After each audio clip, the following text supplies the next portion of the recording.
There we go. Hello, hello, everybody. We are returning to Disco Elysium. Oh boy. So where we had last left off, we were getting into the harbor area, which is currently all locked down because of the strike. And apparently there's a high-ranking official that's helping organizing the union that is running the strike. And we just stepped into their quote-unquote office. It looks like a repurposed shipping container. So, let's continue.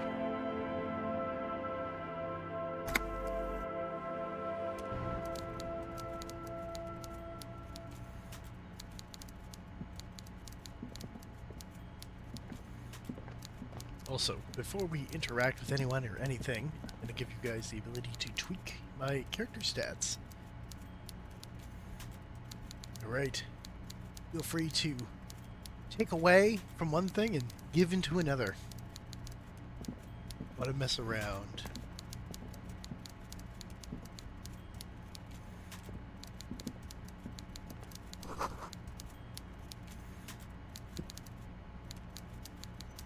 Coffee in the giant thermos is still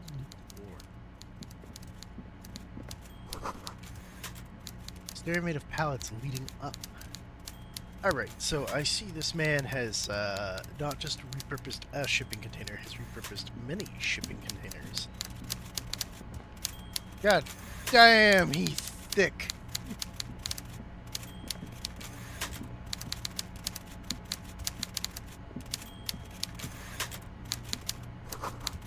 Taxidermy fish that tells time. There's a clock in that? Oh my god, there's a little clock in that. Holy crap. So I just realized something dumb. I'm in the wrong configuration.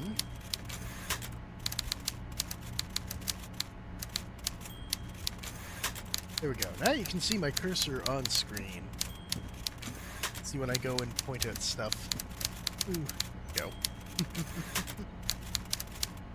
Chunky boy. Yeah, no, he really is.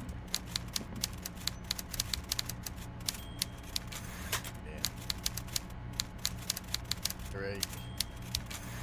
Let's have a chat. Before you is a walrus of a man seated behind a large desk. He looks up from his work, not the least bit surprised to see you. Alright. This is the famous Evart. God damn, walrus of it. God damn! With great effort, he straightens himself up in his chair, yet says nothing. He simply stares at you. Is he? Is he? I don't know. This image, one eye's like going off this way. One is, I'm not quite sure where this one's looking. I'm not exactly sure if he's staring at me or just viewing the entire room all at once. Hi, Slim. Slim, let me hit you up with that shout out. There we go. Hey, Crazy Kane, welcome on in. He's very medicated. Yes. Let's see. You in charge of the dock workers? Let's get straight to business. There's a dead body in a tree. Alright, how are we leading into this conversation, guys? Options to vote are on your screen now for people on PC. If you're on mobile, you might just have to yell 1, 2, or 3 into the chat.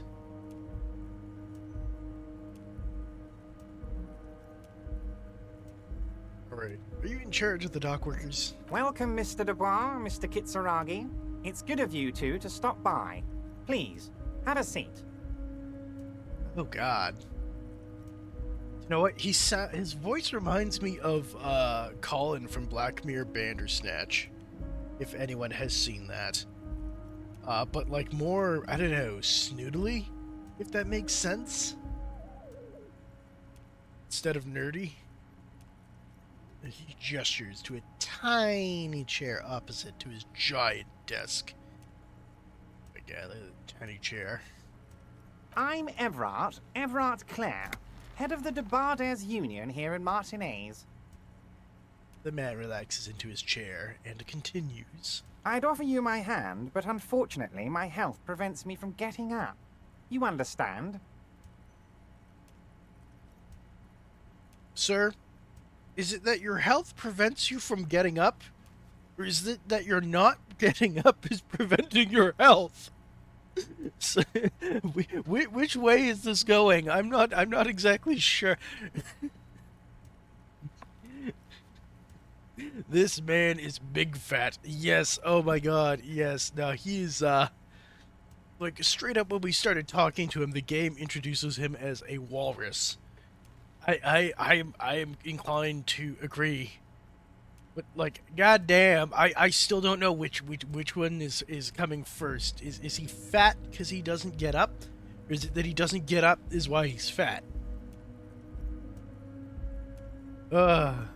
He looks extremely comfortable. The tiny folding chair, on the other hand, looks like a torture device. It's a folding chair.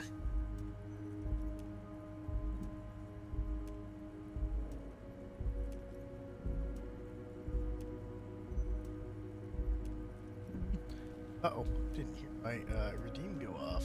What's happening?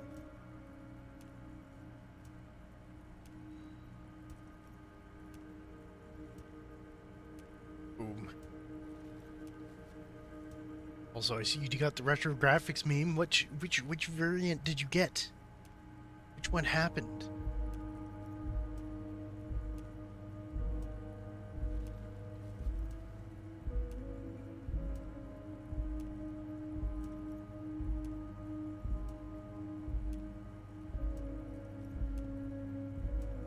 He looks extremely comfortable. Tiny-footed chair, on the other hand, it looks like a torture.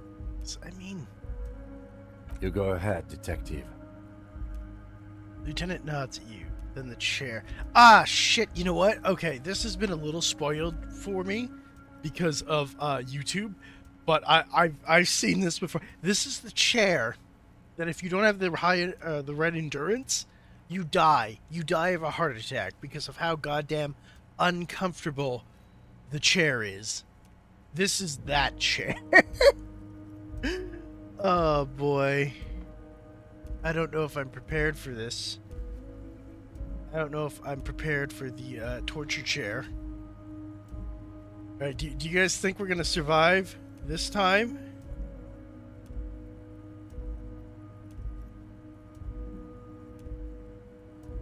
Didn't play audio, but it had head upside down? Uh-oh. It's concerning if it didn't play audio. It should be playing audio when it reads. Alright. You're sitting... Whatever he has in store for you, it can't be good, he thinks. I'll do my best. Thanks, Aspira Decor. God damn, I'm getting nervous now about this damn chair that I'm gonna sit in it and die. Not be able to, you know, not die from the chair. I think this is the end for us. Yeah, Joe, exactly. Forget about that. What's with this Dubois stuff? You're getting some seriously bad vibes from that name. Alright, there we go. Do we take a seat? I'd rather stand. Why are you calling me Mr. Dubois? Actually, I'm a bit of a hurry right now. Nah, I don't think we're gonna leave, but alright. Make your votes on screen now. People on PC, you can pick on your screen. Everyone else, just yell into the chat. 1, 2, or 3.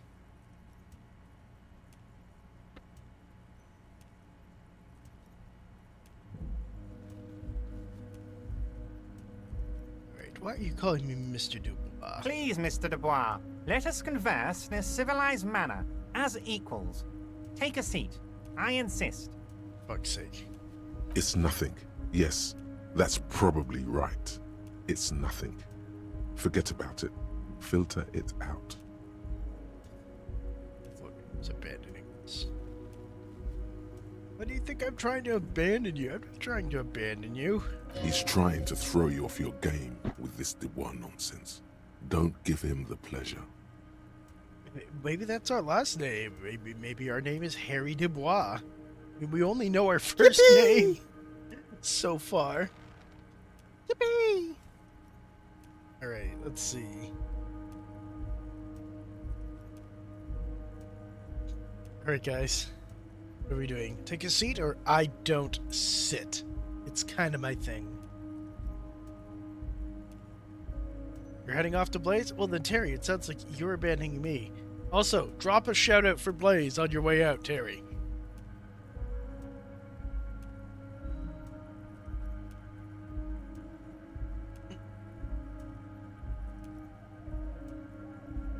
Right, we're doing this. We're doing I didn't sit. There we go. Yeah, guys, go check out Blaze Shadow. That is Terry's boyfriend. Every time I've been watching him, he's been playing it's the Tom Clancy game. Can't remember which one. It's the one. It's the open city one. It's fun though, so it's worth checking out, guys. Division, that's it. The Division 2. Anyways, yeah, he's been playing Tom Clancy's The Division 2. Go check it out.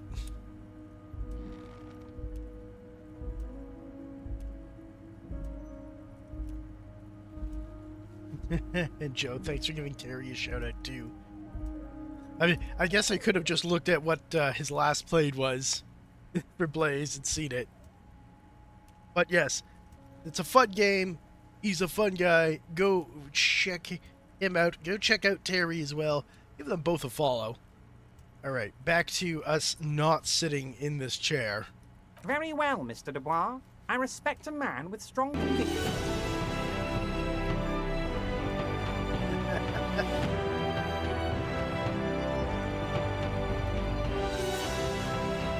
Alright. As he nods, his multiple chins move like ocean waves. Oh god.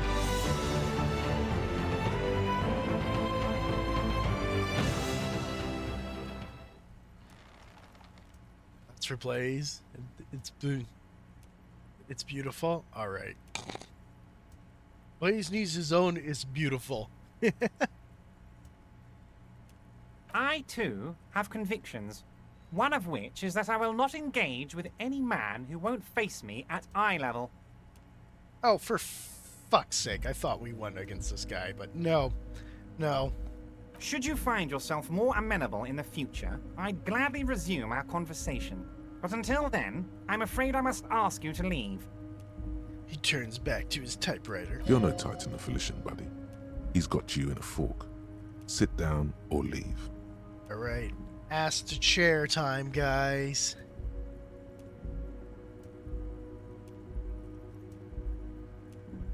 See you after stream. Can work that out for you. Alright. I will help you out with that, Terry.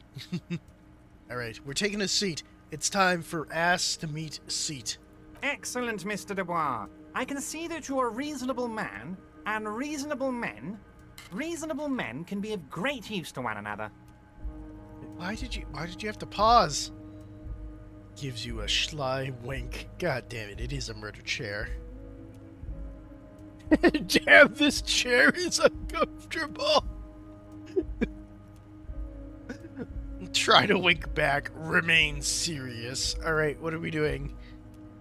Are we just staring him down? Are we, like, attempting to wink back at him? Or are we contemplating, God damn, this chair sucks. Alright. Looks like we are going to try and wink back. So tell me, how can the head of the Debarders Union help a representative of the Revachol Citizens Militia today? The chair you're sitting on has got to be the most uncomfortable chair in the world. It's violating your backside. God damn it. Okay, I'm really glad we boosted our endurance when we started this run after learning at the beginning of the last run that having a single point in endurance will get you killed by the most inane things. This chair would have murdered us. We are down to 1 HP. By the way, I heard you got a rather rude reception from a certain Lawrence Gart. Some people have no manners, it pains me to say. That's right. Gart is an asshole. This should take care of that nonsense. He points to a giant novelty check on his desk. It's absolutely comically huge. It should be sufficient to cover your expenses for a few days and patch over your differences with a cafeteria manager. Go ahead, take it. Points at it again. Oh shit, is this a bribe? I mean, normally I wouldn't consider if this is a bribe or not, but normally I'm not a cop. Then again, on this day, I don't know if Harry here counts as a cop either. Violating your backside? Anyone know where I can find a chair like that? God damn it, Joe. Oh boy. Hey, that's 25 real. That's good money. Oh god. Think of all the stuff you could. I'm sorry. It's 25 real. Okay, I owed Gart 100. Okay, if he and he said, you know, wait, what is it? Sufficient to cover your expenses for a few days. Okay, I was expecting like, okay, a few days. That's like what, 3? Like I was expecting, you know, 100 to pay off Gart, and then 2 extra days would be, you know, 20 and 20. So I would say, you know, at least 140, probably 150 to be like extra nice, especially if you didn't have that event where you got Gart to drop some of the costs. 25? That's less than a quarter. Nah, that is a 1/6 of like what it should be. No. Bro, if you're gonna bribe me, I mean, 25 real. You must think I'm that desperate. I'm almost I'm halfway through the day and I've got slightly more than half of the money that we need down there. We got 10.59 out of the 20 we need to not die tonight, you know, freezing. Okay, wait, do you know Gart? Thank you, Evart. Take the comically large check. Take the comically large check, but don't say anything. Keep it. I'm good. Leave the check. You can take that comically large check and shove it up your ass. Come on. Are we that banal? Are we that lacking that we can't say, you can take that comically large check and shove it up your comically large ass? Nah.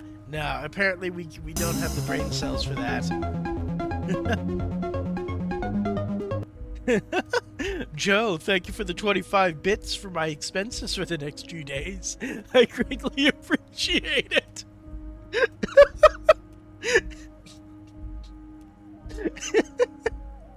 Okay, I feel like I've been worked into a trap here now, okay? I don't know what's worse, the fact that I'm actually genuinely happy that you've given me that, and now that, like, throws my entire little rhetoric there out the fucking window.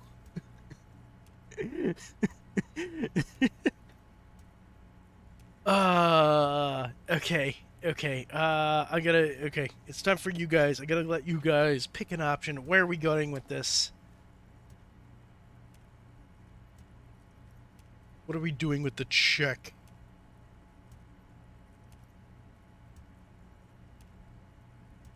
You can take that comically large check and shove it up your ass. Okay. I respect a man with principles. No handouts, then.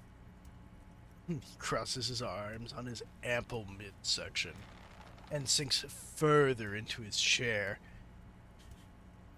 Oh no, Crazy Kane saying take the money? Alright, well we've already I mean, I took Joe's money. Does that count? But okay. You know what? I'm also realizing he's hitting with the, every time we do something he doesn't like, it's the, okay, I can respect a man with, you know, conviction, with principles. I'm wondering if the more he compliments us, the more we might be in the shit with him. the more respect, quote unquote, that he gives us, the less he actually likes us. Now, I'd like to set your mind at ease about one other matter. Your lost gun. Let me assure you, Union people are on it as we speak. I've got my best hounds looking for that lost gun. That sounds concerning. I'm pretty sure I want my gun back before the Union does. Yeah, you don't want his respect? Yeah, exactly. His slug-like lips move, but all you hear is an echo. Lost gun, lost gun, lost gun. The world is swallowed by a black hole of fear. Only 2 words escape its gravitational pull. Lost and gun. Thanks, Half-Light. Alright.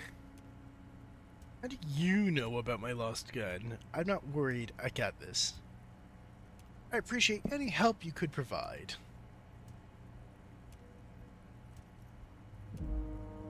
Alright, I'm curious. How does he know? You know what? I guess we ran around screaming and shouting about it at the place where all the Union workers hang out. I guess it's obvious how he would know about it.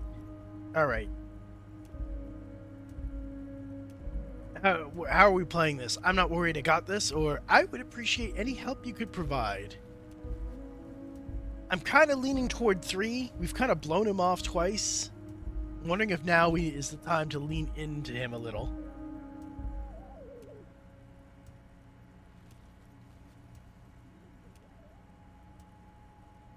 Would appreciate any help you could provide. Alright, let's go with that. Are you all right, Harry? You seem anxious. Don't be. Everything's going to be all right. It's not like you left it loaded. You didn't lose a loaded gun. Local children aren't out there playing with it right now, pointing it into their own mouths. It's in a safe place. I just know it. I have a feeling everything's going to be all right. Oh, god damn. That is an implicate. Fuck. That's not good. Composure 12. Don't panic. Oh, man. I'm panicking now.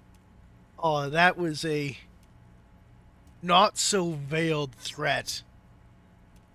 Oh, shit. God, yeah. Look at how he's like leaned forward towards us. Ah, this shit's bad. This shit's very bad. Oh, god damn it. Okay, so he's basically saying, you lost your gun. There's munitions for it. Whether we lost it loaded or not really doesn't matter. The implication is, we can have someone shoot a child with your gun, and blow it up that your gun that you lost because you're a nincompoop got a kid killed. That's gonna end you right quick. I mean, it's also murdering a child, which is also kind of fucked up.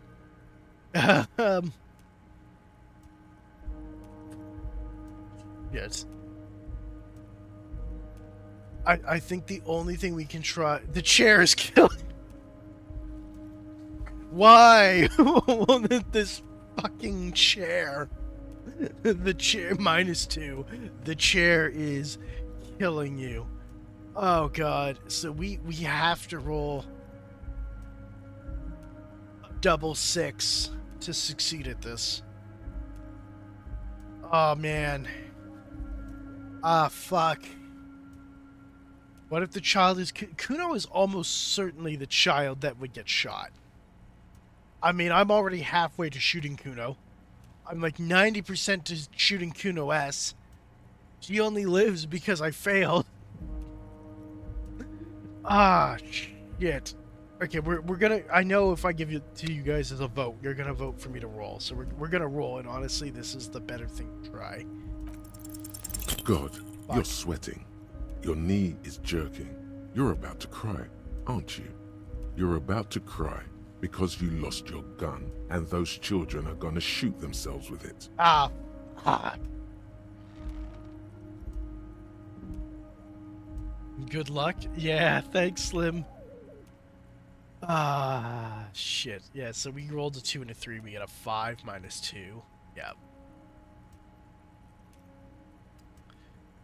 Total 6 out of 12. No, I'm not about to cry. Try to stay cool. So what? Men can cry too. Alright, what are we doing? Are we trying to hold back the tears, or are we just accepting how fucked it is? 100%? So what? Men can cry too? Alright. Let it out? Alright, we're letting it out. You want to cry? God, you're weak. Whatever you do, don't cry. He'll think you're disgusting. Thanks, composure. Mr. Dubois, you don't look so good. God. He's so like, I hate this guy. What is this, Mr. Dubois? He keeps repeating. What is he trying to pull here? You need to cool the fuck down. Chill. Cheers.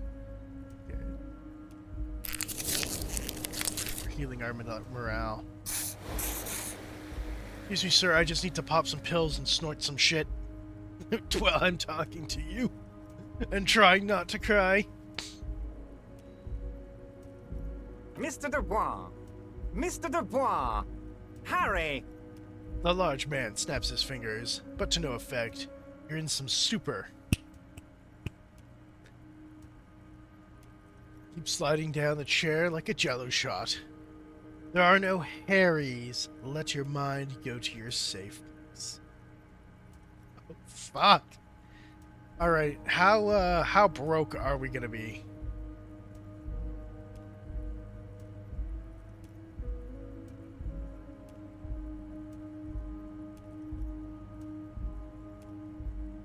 We have become the jello shot? Alright.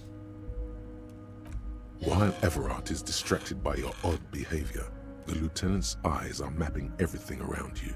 The folder, desk, papers on the wall. Oh, thank fuck, Kim. I'm glad we didn't, like, engage and distract him earlier. Mr. Dubois, are you okay? Can I get you a glass of water or something? Are you having some kind of medical emergency?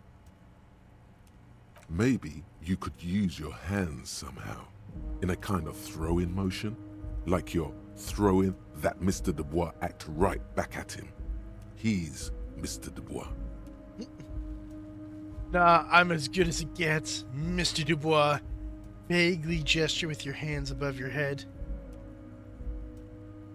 Oh yeah, man, I'm fucking great. Keep sliding.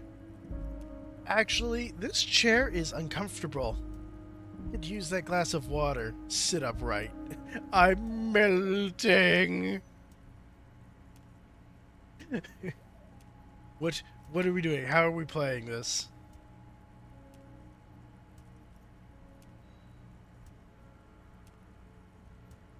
Also, for those on mobile, you can vote just by posting in chat 1, 2, 3, 4, and so on.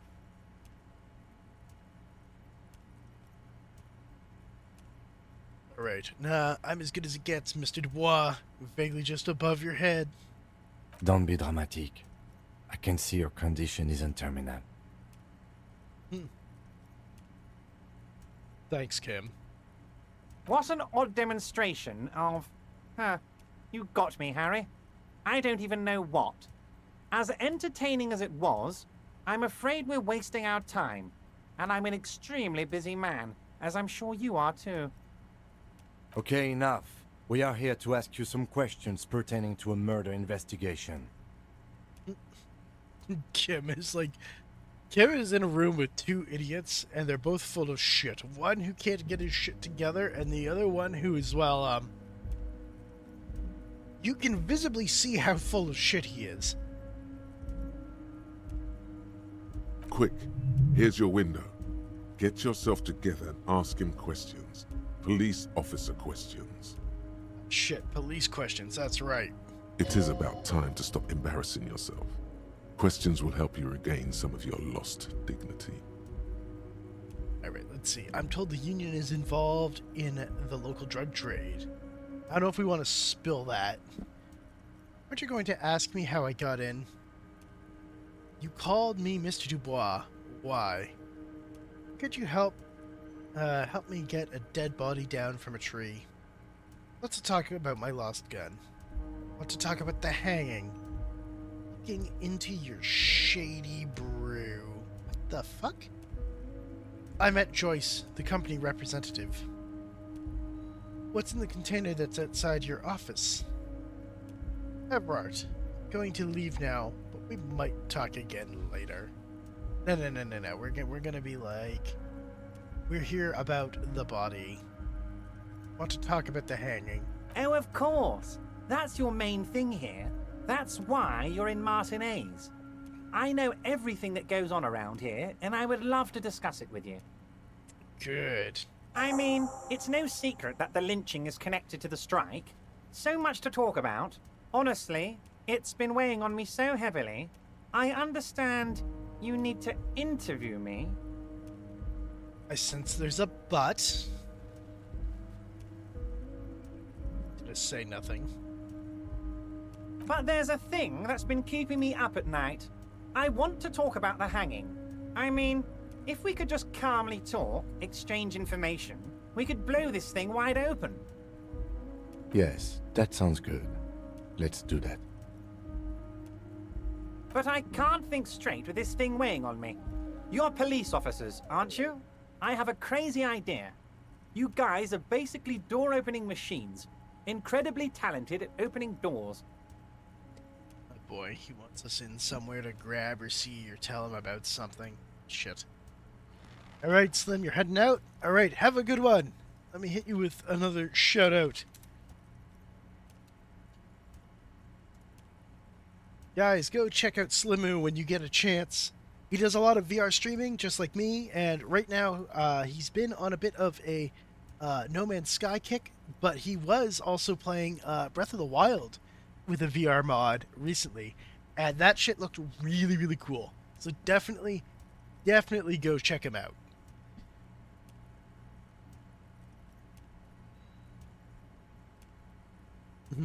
Zelda for the win! Alright, let's see. Evart. Doors. I've opened a few doors in my life. Heard wrong, Evart. We're not. Kim, is that true? Are we door-opening machines?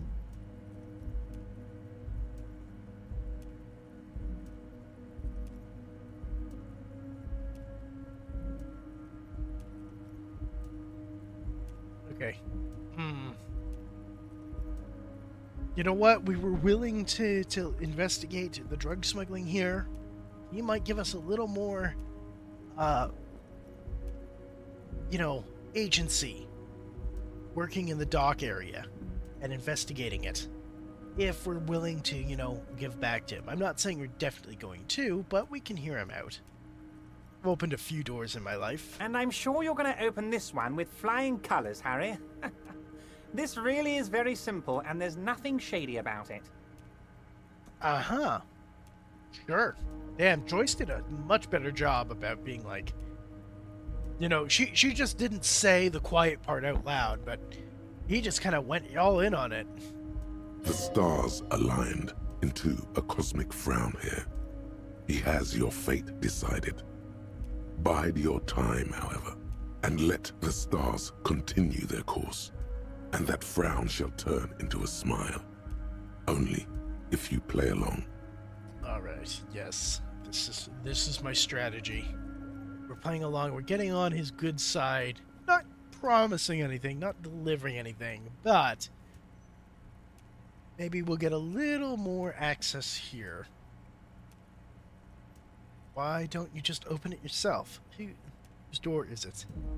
You don't even know anything about the hanging. Damn it, fine. Look into it. We need to talk about that murder. Accept the task. Okay. We need to ask questions before we accept anything. Harry, I'm a very busy man, and more importantly, I don't have that extraordinary physique you do. You look like you could run around all day. This is valid. You want to send someone a message that the police are working for you. I repeat, I'm a very, very busy man, Mr. Kitsuragi, and therefore I must occasionally enlist outside help. So what will it be, Harry? Whose door is it? Oh, no one's. It's just a weasel. A weasel lives there. Nothing for you to worry about. Okay, so got a snitch or someone who's problematic for Dockworkers Union. And this might be someone also who is a lead to the drug smuggling going on that Wild Pines want investigating. So that actually might be what we need. Harry, my dear friend, I am what people call a local bigwig. I know everything that goes on in Martinez. Alright, then what do you mean by this weasel? A loud blabbering weasel. When weasels feel no one is watching, they start acting foolishly. Moves his glasses and rubs his nose. Just go there, unlock the door, and leave it open. It's been such a burden on me, Harry. I just want this to be over so I can discuss business with you. Damn, okay, so we do have to get the task done first, but I kind of want to meet this weasel. I think they might be useful. Refuse the task for now. Okay, that feels like it's implying that we kind of have to get in on this shit anyways. Damn it. Fine, I'll look into it. We need to talk about that murder. Fantastic, my friend. Just let me know when it's done and we can take our friendship to the next level. You can get the key from Manana. He's down by the gates. Manana's like a free agent in the Union. Special operations. Hardened socialist. A real free thinker too. He'll tell you precisely where the door is. One last thing, Harry. Why? Just open the door. You don't need to go in or anything. I just want that weasel to come home and see the unlocked door. I want to meet with this weasel. I want to know what he's got on these guys.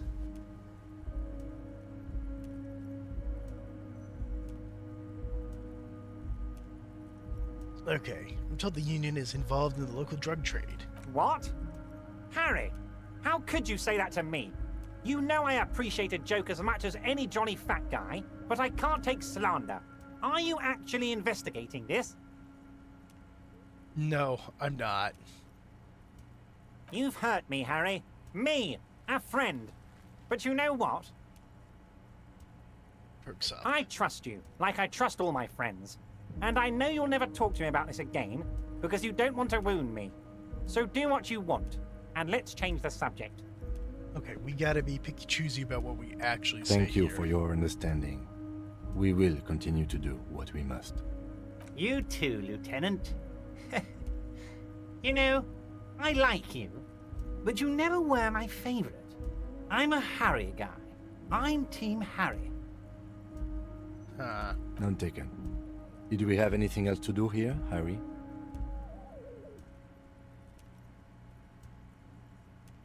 Let's see. You know what? I don't want to expose that we met with Joyce at all. Hey, what's in the container outside your office? My dear Harry, there are literally millions of containers in this harbor.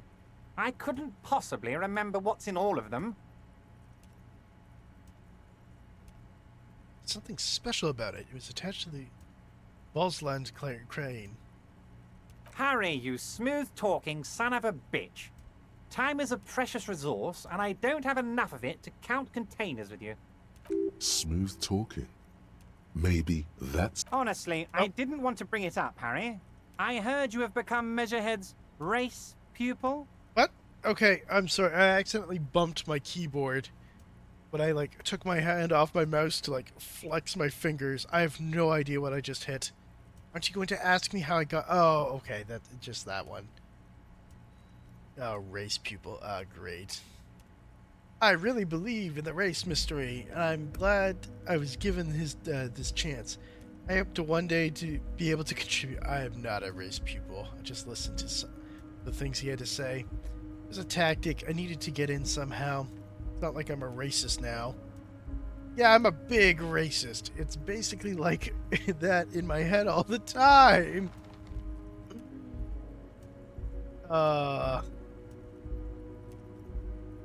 Okay. Despite my concerns, I'm gonna put this up for a vote for you guys. Oh, come on. Really? I was hoping to be like, no, that was a tactic. Then again, I guess that exposes, you know, that we're actually smart and free thinking, which is not what he wants. He probably wants us someone who can get an idea planted in their head and be like, ah, shit, yeah. Personally, I'm not big on the whole race thing, but that's okay. It's all right to be a massive racist, Harry.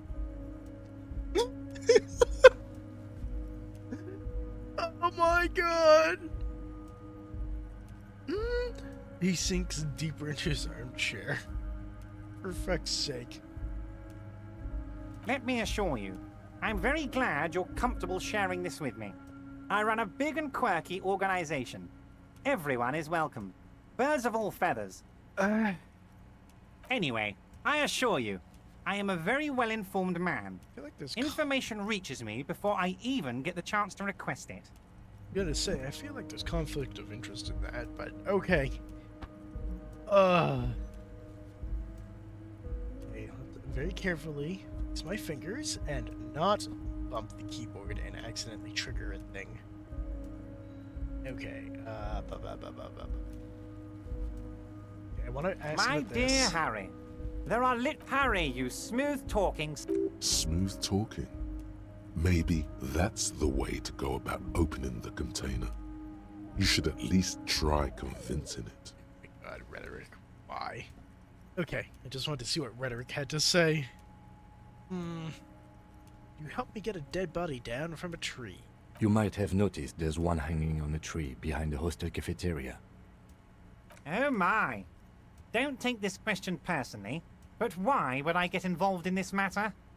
Mr. Claire, the man was hanged with a cargo belt. A steel-reinforced cargo belt. It's safe to assume the Union had something to do with the murder. Besides, getting the body down would benefit all of us. It's a stain on the neighborhood. I also studied the footprints at the crime scene, worker boots. No, I don't want to reveal that. Yeah, the belt thing. Say nothing. You're a community leader. Help your community out. I can certainly see how having him up there might start affecting some real estate values. He licks his fat lips and smiles. But of course, all joking aside, I am going to help you. Picks up the handset of a radio phone to his right, then clicks a button.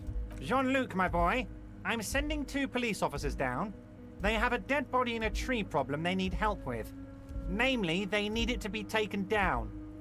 And, Jean, please take it easy with the race signs. He's had enough of that.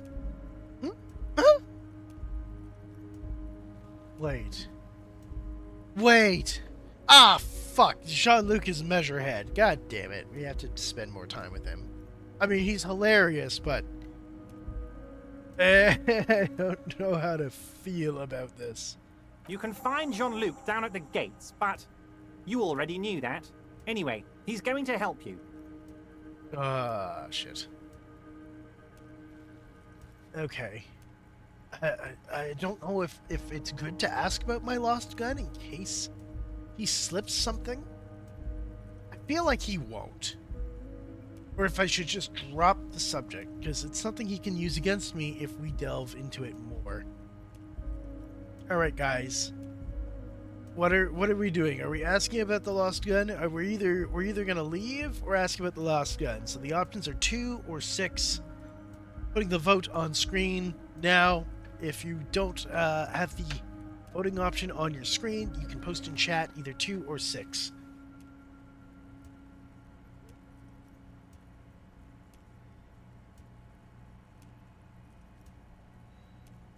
Alright, let's see. Hey. All agreed. Let's talk about my lost gun. Yes, your lost gun. My best men are on it. They're turning every stone, searching every playground, asking kids, grandmas, everyone. Your gun will be found, Harry. Let me assure you of that. It's just a matter of time and effort. You know what? There's a woman that was interested in the gun. That's what Bird's Nest Roy was saying.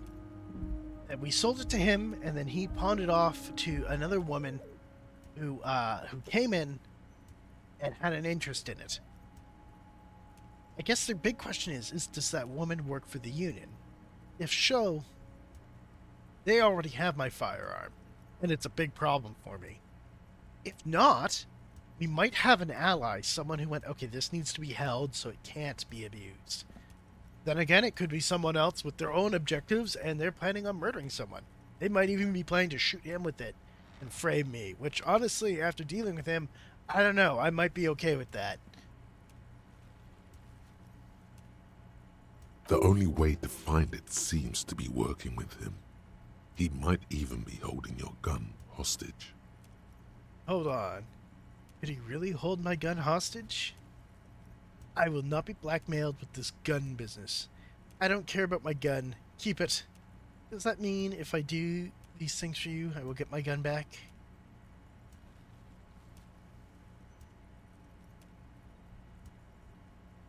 Damn it, Harry. That's exactly what it means. I'm only kidding, of course.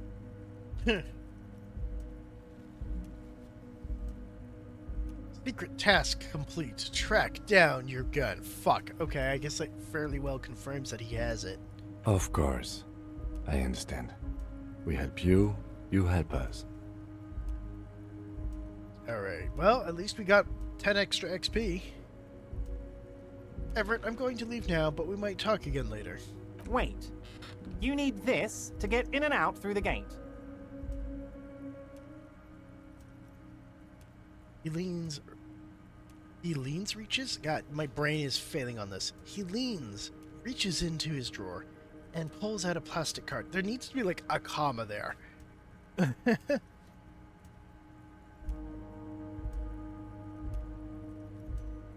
Alright, but at least we're gonna have in and out access.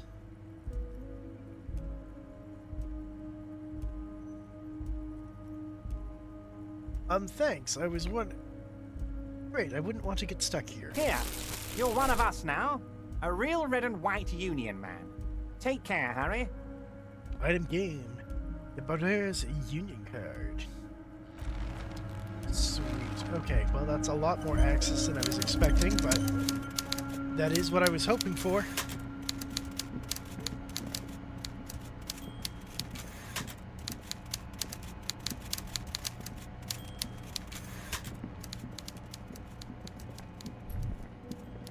Really not much else here to investigate, so outside we go.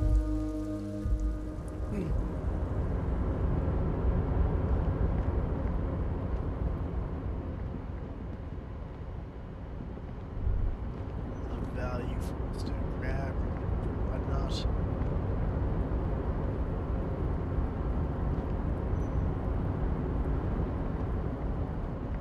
I've got that halo thing around my head. Seeing an interaction option.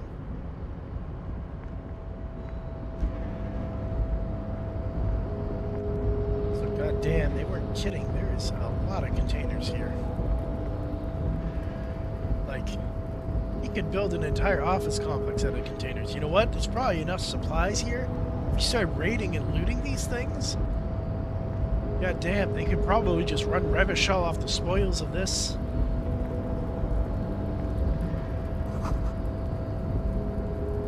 Whaleford, Arden, Valsund.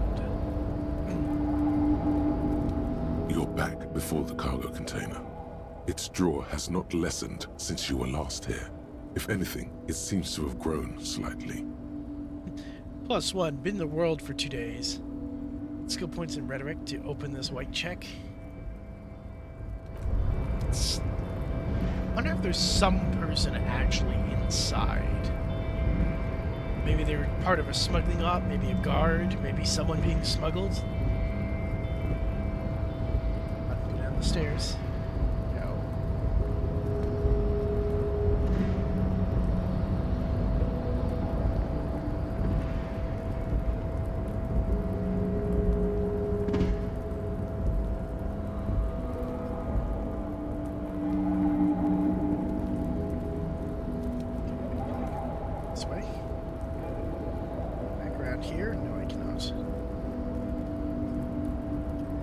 So the next big question is, can I get on this roof somehow? Because I want to grab the money, but just casually on this roof. I feel like this might be a troll, though. This cache that's over here in the top right corner.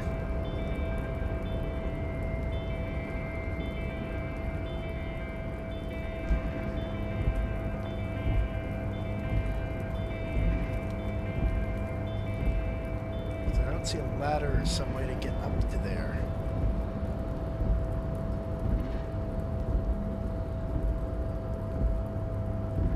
Can't believe they put searchable boxes and stuff up here. Out of reach. So cruel.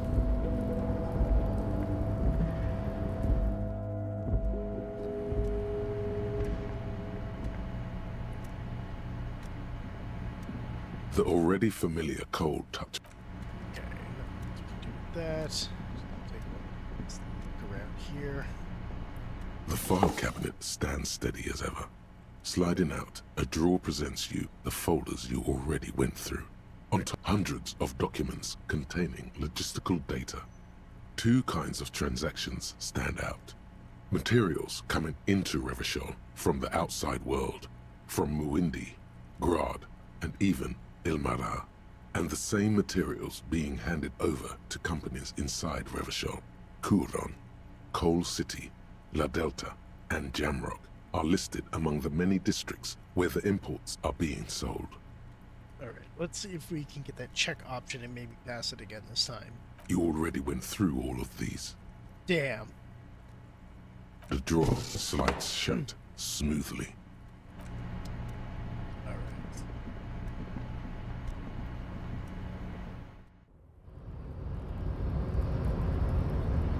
Let's get our quick save, and then, you know what? I want to talk with Kim, just in case he's got extra insight. Yes?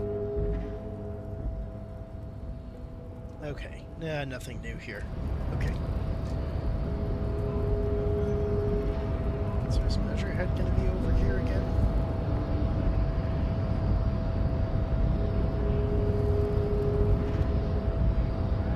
The unpromising race pupil returns. Ah, yeah. Evart told us to help us get the body down. So it was. My unpromising race pupil entered the harbor and used my superior to give me orders. I salute your cunning and will remove the body from the tree with my bare hands. What the fuck, dude? Why are you like this? Ah. You're so noble, Measurehead.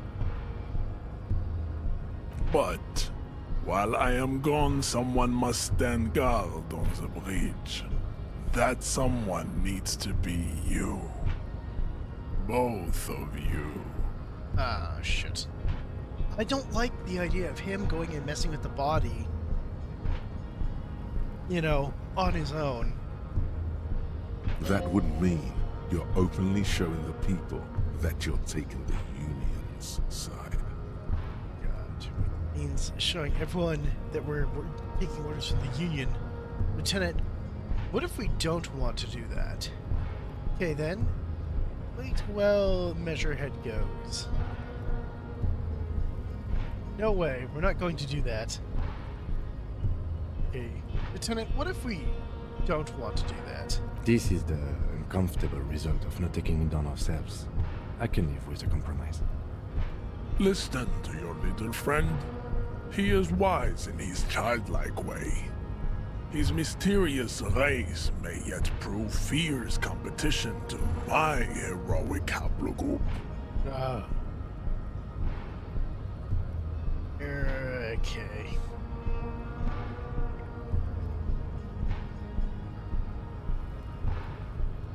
Okay then, wait here while Measurehead goes.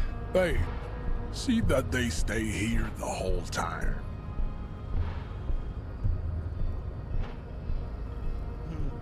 Welcome back, Terry. 40 minutes before you can play with Blaze? Ah. You poor bean.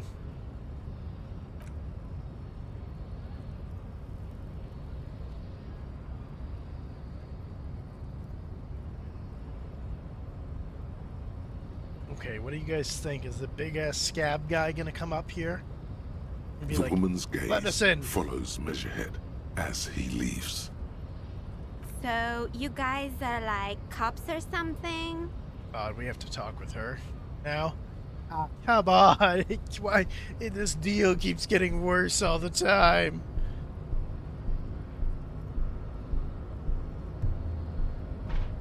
Yeah, we're the law around here. Apparently so. Just trying to keep things from going to shit. Have you ever thought that maybe things should go to shit? I'm Katya, by the way. Hi, Katya. Maybe things are best not being shit, because shit is bad. You hear that? That sound? He's breaking something. Yeah, Jean-Luc must be really tearing it up over there. I wish I could see it. For fuck's sake, I swear to God, if we go back and the whole goddamn tree's just like uprooted, it'd be like, alright, well, the body's down, I guess.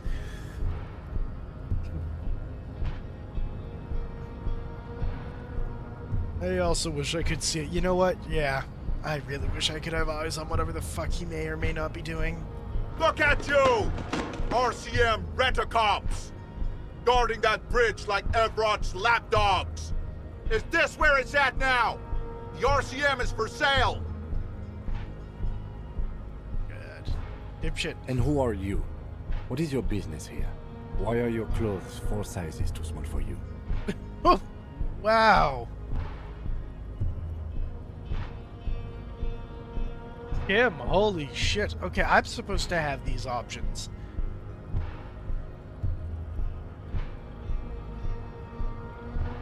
Family has you helping get the dog and chicken fed, Terry? I mean, at least you're doing something good. I'm sure the dog and the chickens appreciate. Alright, I'll work with whoever I want. Yes, I am an underbelly corrupt cop. I am corrupt in every opportunity I get. None of your business.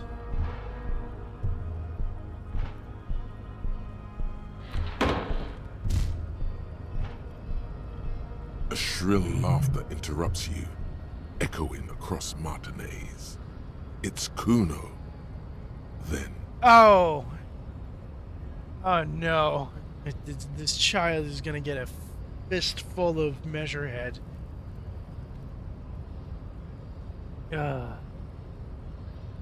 Want to be with Blaze? I know, Terry. Listen, good things come to those who wait. the man turns to look behind him at the behemoth appearing around the corner, approaching him, walking past him. Oh, jeez.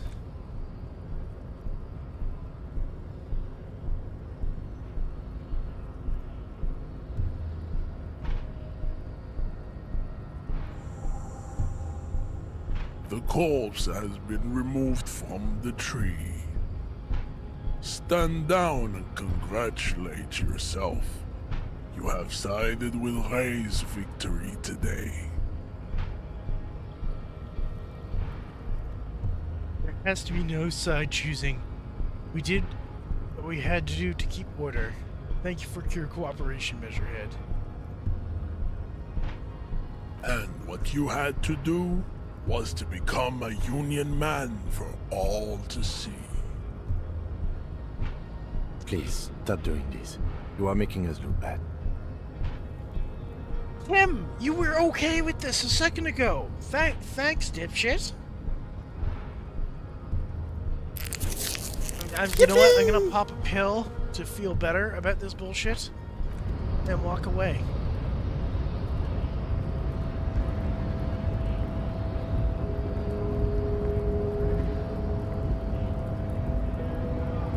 Manana has a key that we need. So, how'd you like our harbor?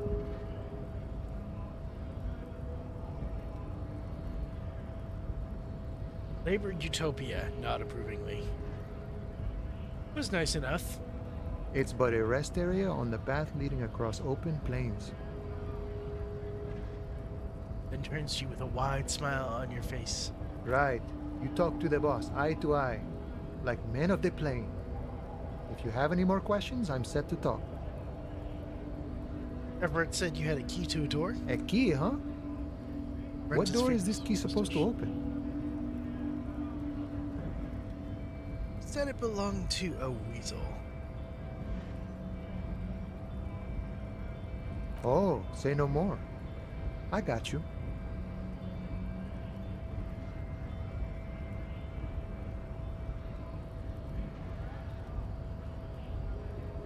I got that key right here. And let me tell you, it's mighty good of you to help us out during the strike. Working class solidarity, as they say.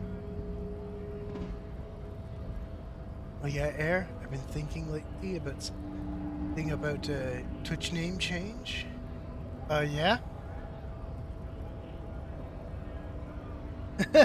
Joe.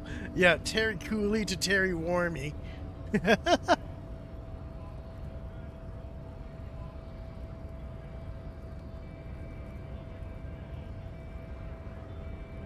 saw an opportunity and I took it. I'm a hustler grinder.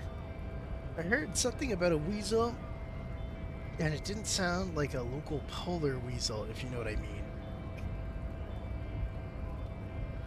I'm not opening this door for myself. I'm opening it for all working men. I'm not really doing this for political reasons. All right. Which option do you think we want to pick here?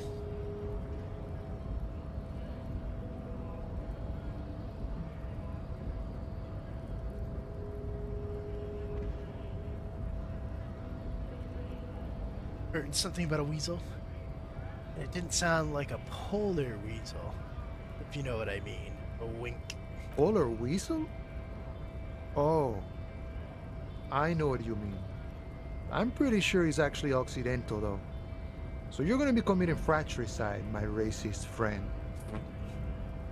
What you're looking for is a basement door behind the greenhouse. That's behind the whirling in rags. That's all I know. Our organization is what you call compartmentalized. Means we keep out of each other's business. Basement door behind the greenhouse. Behind the whirling in rags. That's all I know. Okay, but where did you get the key from? The janitor gave it to me. Nice fella. We talked about life and things that really, truly matter. Gaze wanders off into the distance. None of this mess we're in. This jiving and juggling. What's it for? To feed our children, I guess. Anything else I should know about this task? This weasel person? When he'll be home? I'm That's more what of I a wanna know. philosophical dock worker. I like to talk about the big picture stuff. Who I am, who you are, what we are fighting for. Man takes a big sip from his flask. Who he is and what they're fighting for. This is interesting. Okay, why are you striking? We're negotiating our share. Or share? Aye. He seems pleased with himself. Wait, so not wages or pensions or... How large a share would you like? Oh, okay, economy stuff, I get it. I want to talk about something else. No, how much share would you like? All of it. However, right now we want all the harbor workers to be on the company's board, so they could take part in the decision-making process. Right. The boss man, Evart. What can you tell me about him? I think it's best you make up your own mind now that you've met him. In my eyes, he is a capable organizer and a decent businessman. What does bossing a union entail anyway? I guess you kind of get to be the village chief. He oversees the harbor, makes deals with the owners or other relevant parties, watches out for his own. By that, you mean corruption? By heavens, why would he not be corrupt? We live in a harsh and disordered world, see? And in this world, the old man is corrupt for our benefit, and we know it. Appreciate it even. He is, personally, not too lavish. Uh-huh. I mean, he had a really comfy chair, and I had a really uncomfy chair. I don't know.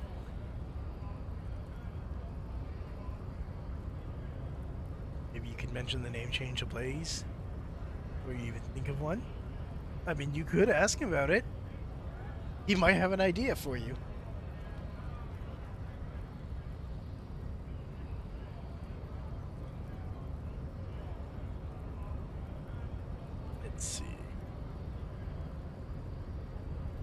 That desk seemed lavish to me.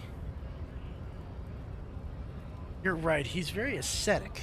No, that seemed pretty lavish. He is reasonably lavish, sure. That's his prerogative. It's not like you want a saintly demeanor on a corrupt motherfucker. That would be a manipulative illusion. Besides, there are no non-corrupt systems in the world anyway, and moralism is the most corrupt of them all. Not you would like to say. But then there's that weasel door. Are you a communist? No. I don't think I'm a communist. Seeing something of value and saying I want it all to myself is a much older and simpler notion. No science to it at all. Even a weak child can think it. The only things holding someone back are I can't and I shouldn't. Stuff you do aligns admirably well with the World Republic. Call yourself a communist. I have nothing against communists. They are honorable boyaderos. And they have good analysis. But my own code serves me well. If my code starts failing, a code can fail a man as well as a man can fail a code, then I will have to submit to a new one, which may well be communism. Yes, I understand. I'm not sure I understand. Sounds like you're a communist who thinks he isn't doing enough to call himself one. See, I'm primarily a lazy person. He looks very amused, as if thinking about some private joke or mystery. I mean, his name is literally Call Me Manana. For those not familiar with Spanish, that his name is literally Call Me Tomorrow. You seem to have spent a lot of time thinking about the political situation.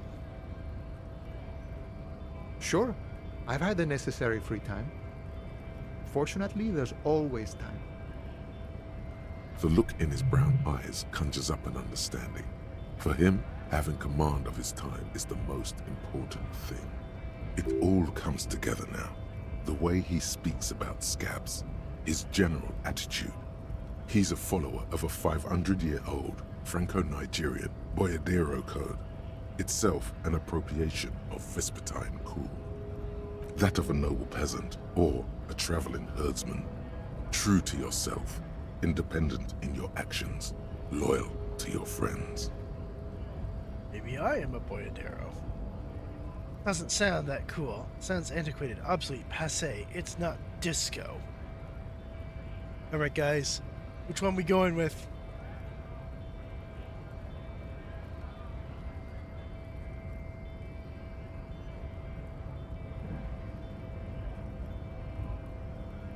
It's not disco?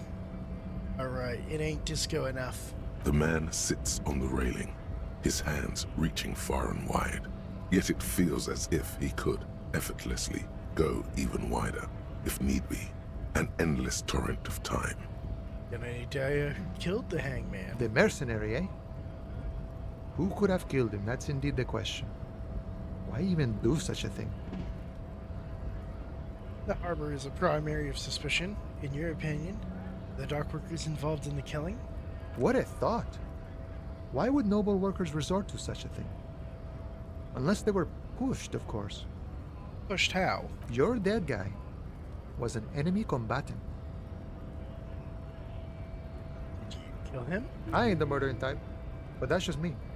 Large organizations like our union have all sorts of men, with all sorts of skills. Got it. Measurehead. Understood. This has been of limited use. Still, thank you. No problem. I wish the best to you in your search. Sure, I'm glad it's not my search. Takes a sip from his flask.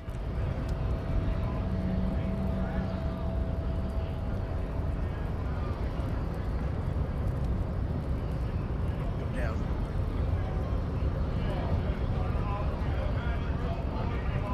Alright, let's talk to the Scab Leader. Nice aggression with the native. Don't let the chief fool you next time. You don't need to be that up in his face. Leave yourself space to move. Not bad advice, actually. This might do the trick. Damn it, we should have spoken to him again before trying to punch Measurehead. Probably would have had a boost to it. Let's talk about our right to work. Well, that's out of the Right, way. Does he say 2, anything 1. else? Right.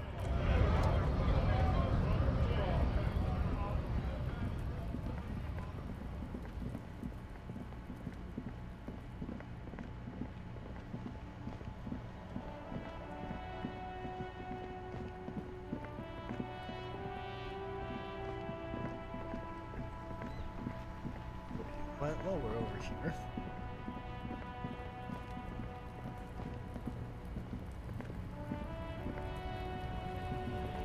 Use the tear machine inside. I think I may have collected a few more bottles. The tear machine stands in the corner. A sign says, 1 bottle equals 10 cents. Your bottles clunk into the machine, and the money appears with a satisfying jingle. You're a richer man now. Do you know what you should do with that money, kiddo? You should buy more alcohol. Enter the endless cycle of consumption. Okay, no, we need to at least get to 20 so that we can pay for another night. Which we are running out of time.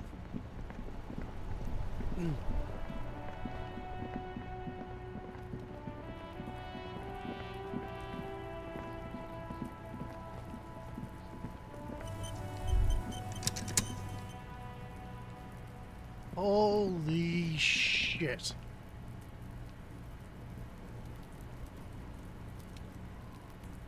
Bro took down the whole branch of the tree. You missed a good show before. A kid came by and completely fucked the tree to pieces.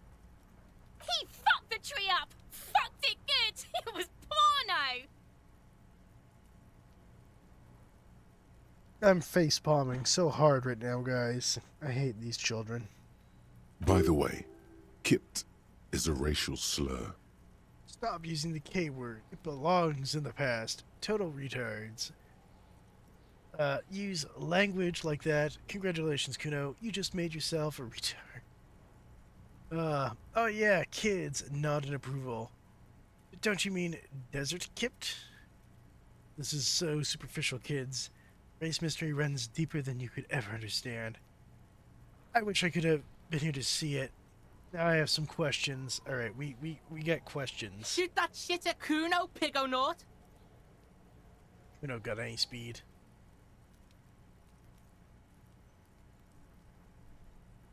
The body. Do you know anything about it? Shitload, pig. What's your question? Don't tell the pig shit, Cuno!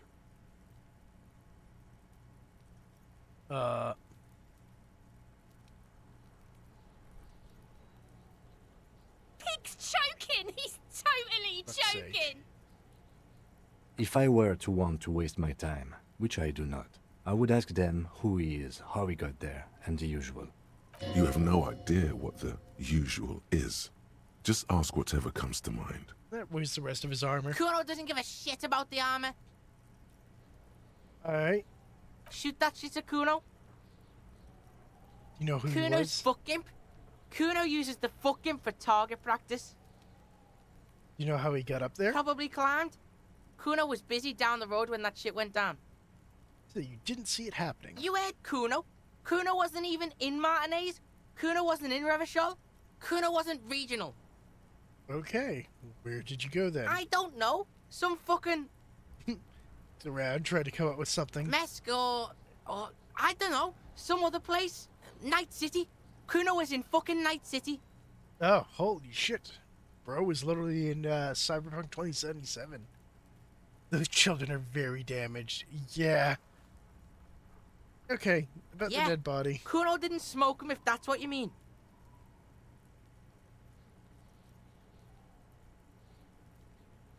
Seen anyone suspicious around? Just a couple of pigs sniffing around in the dirt. That seems pretty fucking suspicious to Cuno. Yeah, you tell the faggoty, Cuno!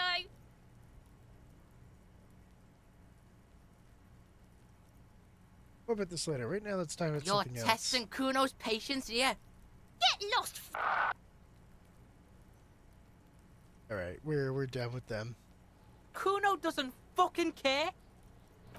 Actually, you know what? No, I want to ask Have you Cuno come if to he's make got any your speed, offering because to maybe he Cuno? can tell me where I can get speed from. Please don't wait. The lieutenant does not. Don't listen to the blind fuck, piggo. You're doing the right thing here, trying to get Cuno to like you again.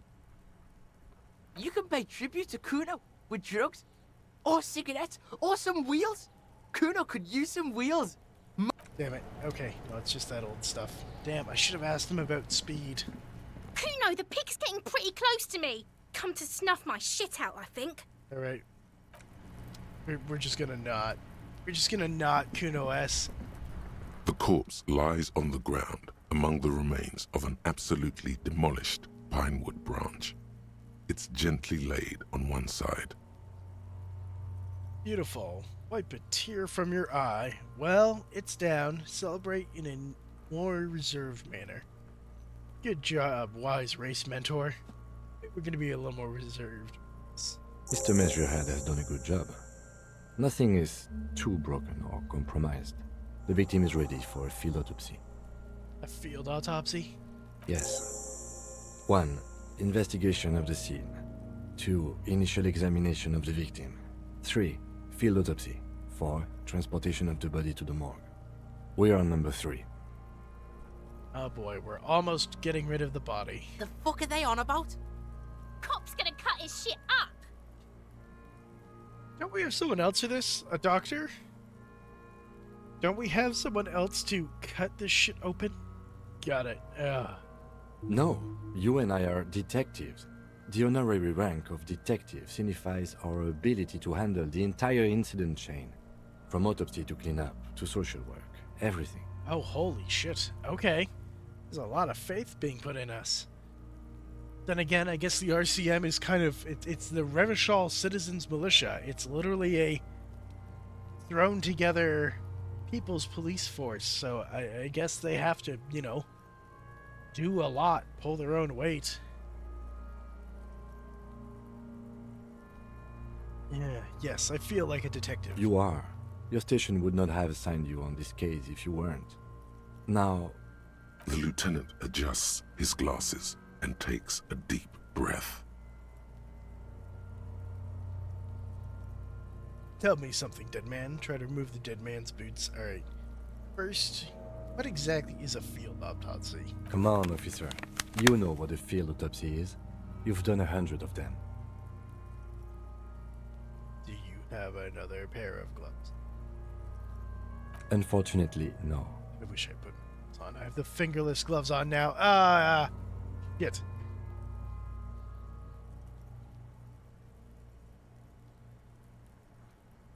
I need a pair then. We will return to this shortly. I have to go I have some glove hunting to do. Let's not go glove hunting, please. Let's use division of labor. I perform the anatomical side, while you take notes. Okay. You know what? That's fair. We just fill this in, right? Show him the red field autopsy form in your ledger? That's right. Yay! XP. You knew it because you inspected your ledger. The lieutenant is relieved you know the protocol. Thanks, empathy. Open your ledger at the field autopsy form. The dead man stares in silence as you crack open the ledger. The bright red paper is covered in boxes and lists, describing the condition of his skin and organs in 3 parts. Above those, an 11-field info form needs filling out first. It begins with 1. Assistant. Skip ahead to the 3-part summary. Let's pause the autopsy. Alright, let's do 1. Assistant. That's you. Only the first question, and I already don't know how to answer. What? We have our name now, though. We know we are Harry Dubois. We have these pieces. Wait, why are we not able to do anything? Not an energetic start to an autopsy, I agree. Pig's messed up. Cuno feels pity. Just leave it empty, officer. the corpse lies there, indifferent to your retrograde amnesia. The next box says, Coroner's case number. KK57. 0803.0815. Next, Name, NA. Next, date of birth, NA. age. Roughly 50. The corpse looks ageless, like meat on a hook. Race, Mondial. write it down. The pudgy mess of curdled meat looks neither mondial nor anything other. Sex. Fucky, fucky! Oh my god, I hate these kids. Ah! The little monster exclaims energetically. Ah. God damn it, she's even in frame. She's just over here watching us, staring at us. God damn it. Male. Pigs can have sex. Right.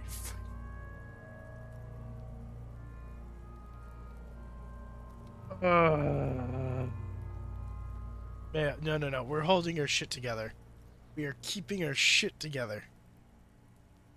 Nor does he look male, with his pregnant belly and indistinguishable face. Date of death. We're still going with March 4th. 51. Alright, 4/3/51. What else?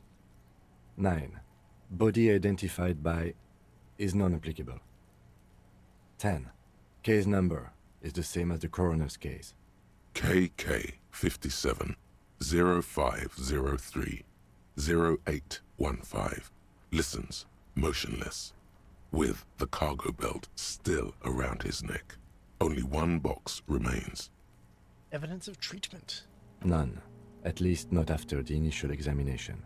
A strange word. Treatment. What exactly is treatment anyway? Interfering with the body's position or wounds post-mortem. How did you not know that? Aren't you a cop? You're leaving a weak impression here. Say something sure-handed. I'm not so sure. Didn't the footprints look like he was carried over? They'd have to have incapacitated and carried him over. This man was more than a match for untrained dog walkers. Places his hand on the dead man's chest, as if in preparation. Your central nervous system recognizes this gesture. It's the stations of the breath. Ecclesiastic, religious in nature, a holdout from pre-DeLorean burial rites. It takes him 2 seconds to perform. Then, somewhere in Jamrock North, a small wood shed behind Rosencrantz Row, Lieutenant Nick Feuerbach puts his hand to the chest of a small corpse, no larger than a monkey. It's raining outside, light drizzle. There is darkness in the shed. Elsewhere yet, an obese female sits in a wicker chair, her silhouette bull-like against the window. Outside, Grand Coudon. The day is turning dim for Sergeant Mac Dawson. Hand extended, he approaches, to make sure she is dead more than anything else. And so, all across Jamrock, Coal City, GRIH, 42 deceased persons found today, 42 stations of breath. The lore is loring. It is Crazy Kane. It is. I am all for this. This is an amazing story. And an insane world that they've built. We should start the post-mortem. The corpse cannot feel Kim's hand on his chest. It no longer meaningfully interacts with its surroundings. A thicket of boxes and lists on red copier paper tries to answer why. External examination. Clothes. The deceased wears armored boots and white briefs. The make of the briefs is Babrodine, I think. Let's see. Turns the body onto its side to check the underwear label. See, it's happening. Babrodine, yes. Inexpensive. Size M. Color white. The disappointment is palpable. The red-haired thing was expecting something more lurid. I'm glad Cuno S is just let down right now. The boots are ceramic. Vitreous enamel. They are fused to his skin from blood flowing downward post-mortem. Removal of the boots is left for processing.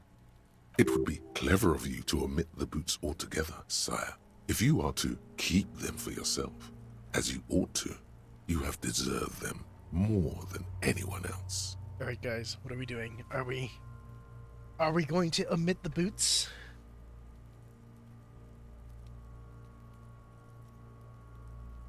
Omit the boots? All right, I'm gonna ask myself, when are we gonna get done? Patience. After the autopsy, before the body is taken away, there will be a window of opportunity. After the lieutenant has gone to sleep. I hope this has helped you, my liege. Thank you, drama. Hit the boots. The boot has a serial number. It's E50.100.100. The lines between the plates are in the shape of the alphanumerical. The number is purposefully concealed by the design. Ah, shit. You know what? I just realized we may have done a bad choice there by omitting the boots, because we've already provided the boot details and its serial number for investigation to the precinct. Shit. Hey, Mint! Minty! How you doing?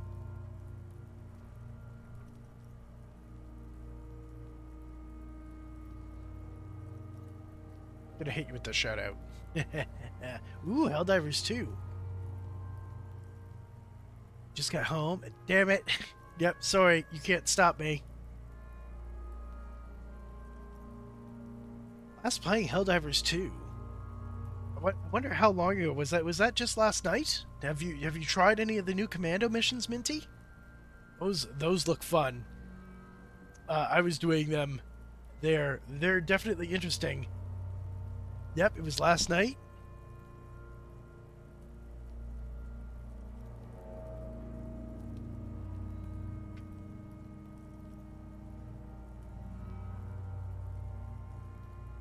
Anyways, I'm a little concerned now, though, because I've decided to omit the boots from my notes. But at the same time, I've already reported the boots, so...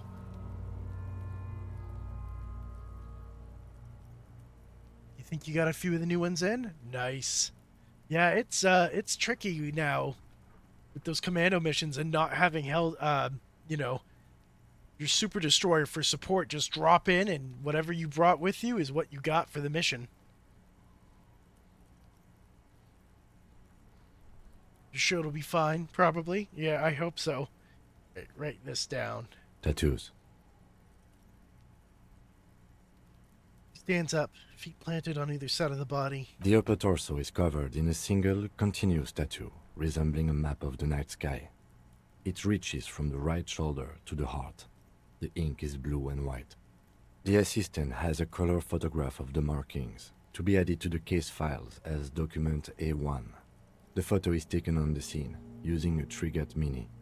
The deceased has a cargo lashing belt around his neck, tied with a hangman's knot. Color yellow. Length 3 meters. There is a buckle on the other end. Thank you, Joe, for giving the bot head pats. Well-nourished, athletically built, measuring 1.8 meters. Generally consistent with age, about 50. Preservation is good. Ambient temperature, below freezing. Body hair is light brown. Distribution is consistent with age. The deceased had male pattern baldness. Hair is combed back, short. Touch the corpse's hair before moving on. Write down short, light brown, male pattern baldness. I'm gonna poke the body. His hair feels wet, soaked with rain, cold to touch. Not that different from a living person after a swim. Stroke his hair gently. Write it down. Short, light brown, male pattern baldness. Alright. Are we engaging our tactile senses? Or not?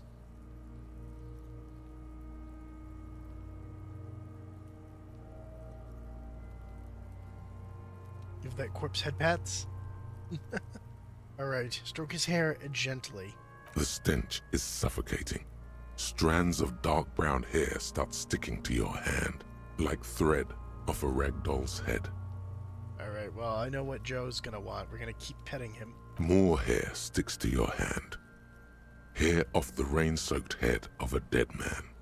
There are bumps and dips on the skull below. An alien landscape. There, dead man. You were someone's child. It's all over now. There, baby. Nah, we're not gonna. That's too cringy. Right, we're writing down short, light brown, male pattern baldness. Lividity is consistent with hanging. The head is congested. Contusions are present on the head, chest, and thighs. Consistent with stones thrown post-mortem. Low velocity. Oh, Cuno's gonna bitch about that. Fucking low velocity. You think Cuno doesn't know what you're talking about? Velocity was fucking max. Talking shit about Cuno's velocity. God damn this fucking child. In addition, there are bite marks on the face, scalp, and chest. Consistent with predation. Okay, write down. Ligature mark. The lieutenant produces a small folding knife with the other hand, pulling on the belt. He starts cutting into the polyester. The stench is horrid. After a while, it's obvious the material cannot be cut. The steel wiring. There's too much of it. We need to remove the belt so we can get to the ligature mark. You got just the right tool for that. The chain cutters. Alright. Oh yeah, I'm prepared. The chain cutters. Good thing we got these chain cutters. Pull out the rubber-gripped cutters. No, we're petting the cutters. The hanged man lets out a joyous little bubble of rot from his nose. Oh, that's fucking fucked. Good thing we got these chain cutters. Always good to think ahead. Now, Points to the rope, squeezing the dead man's neck. we need to cut the belt to see the ligature mark below. Carefully, with as much precision as you can. See, my pig is gonna fuck his head off. No, he ain't. Your pig's a boring fuck. God. The belt. Oh no, it's a check! Look for a good spot to cut. I'm not your pig, Cuno. Yes, I'm Cuno's pig, I agree. You are? You're Cuno's pig? Nope, looking for a good spot to cut. The belt is equally tight around the whole circumference of his neck, swelling over the edges like white bread rising from the east. Ah, I hate that description. Oh my god. Alright, let's see, what do we got? Oh, we lost a point because of stupid argument with Cuno?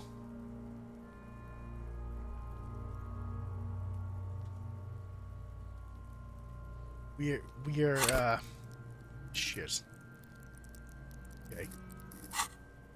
It's a physical instrument. I'm throwing a point just into it to help us.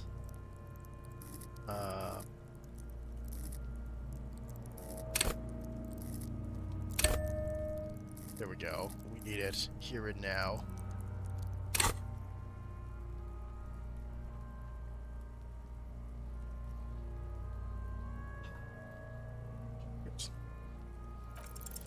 You jam the cutters right under the knot. That seems like a smart idea. Yeah, somewhere there. Already they're buried deep in the man's flesh. Then you rotate them to get a better hold. Then... Fuckity fuck! The lieutenant looks by, somewhat worried as you summon power words to your aid. Enough. Cut some. Yeah, fuck him. Fuck that faggoty. Corpse fucking time. Told you my pig was hardcore. I should have a go first. I think I have a strategy. He steps in and takes the chain cutters from you. Okay, I'm gonna let Kim do He this. sinks the cutters into the knot, preparing to perform the cuts, with his elbow to his knee for precision. Snap. The knot is slashed. Another cut and the belt falls apart like a flower bouquet, revealing the dead man's neck and the dark red ligature mark around it. Here. He hands you the chain cutters back and then kneels closer to the body, running his finger along the dark red groove until he comes to a gap. The rope rises to a point, leaving a gap in the ligature mark. The suspension point is in the back of the neck, on the nape. Hemorrhaging is observed on the skin, above and below the ligature mark. The mark is well pronounced, consistent with a drop from 1 or 1.5 meters. Oh shit. I'm wondering if the drop then I mean, I guess they said he was unconscious when they dragged him to the tree, most likely.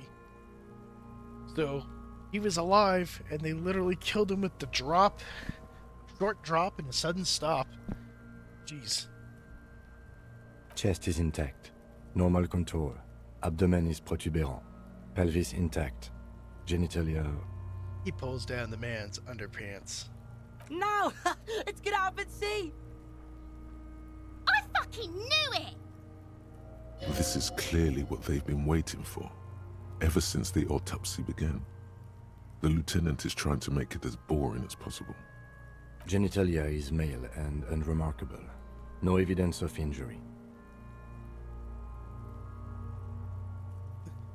Does it look like he was enjoying his moment of death? Inspect the genitals. Write it down and move on. Alright. Dear chat, how fucked are you today?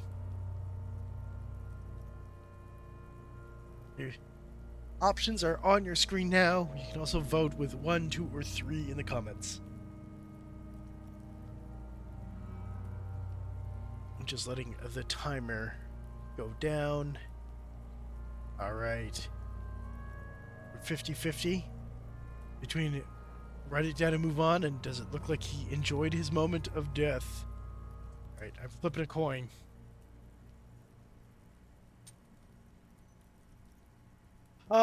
Shit. Does it look like he was enjoying his moment of death? Ah yes, your hunch before. We can have a semen analysis requested from processing, if that's what you meant. Yes, processing. Science. That's what I meant. No, I was trying to get a psychic read.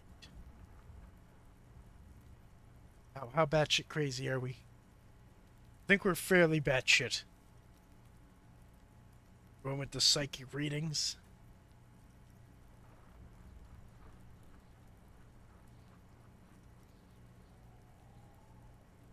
No, you weren't, officer. That would be preposterous.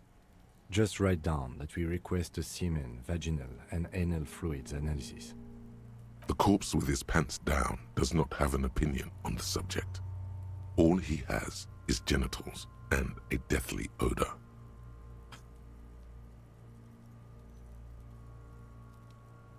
Write it down, add semen sample. Back is symmetrical and intact. Upper and lower extremities are intact, but asymmetrical.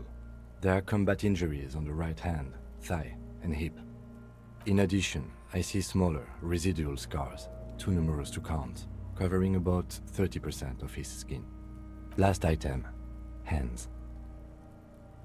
Takes the man's hand in his, inspects it, moves on to the other hand. Pick up the hand. His flesh is cold, icy. Pleased to meet you. Where are you from and what's your name?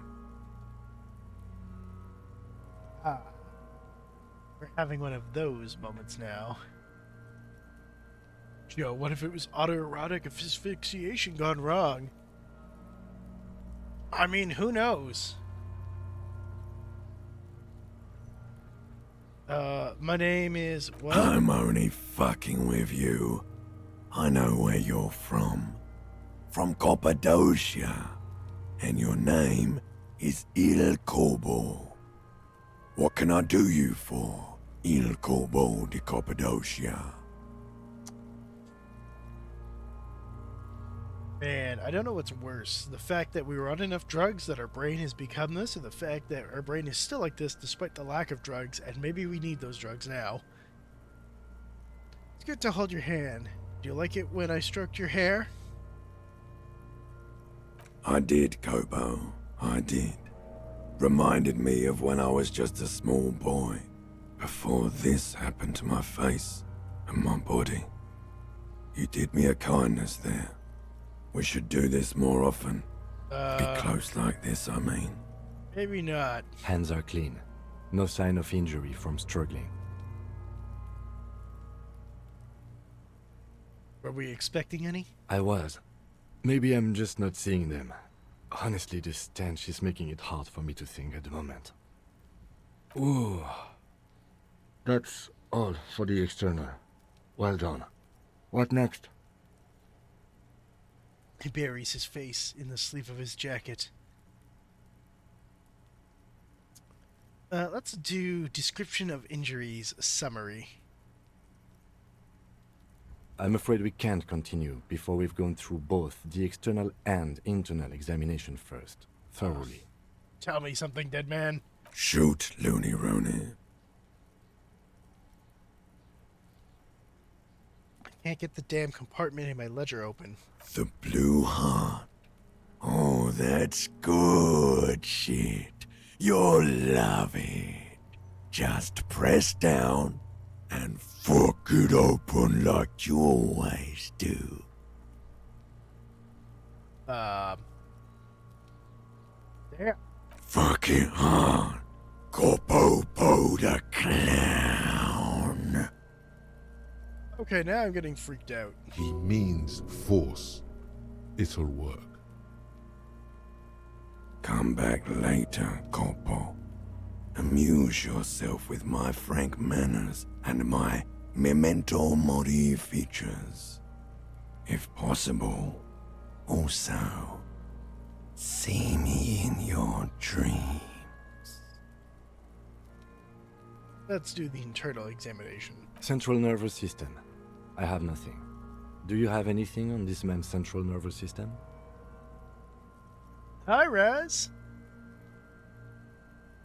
How you doing, Bean? How goes the raccoon?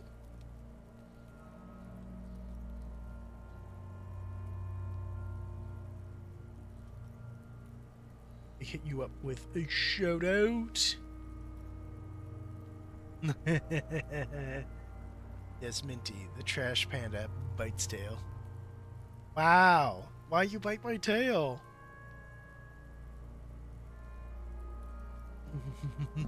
Gary? Wow, that's not nice. You can't throw Raz away.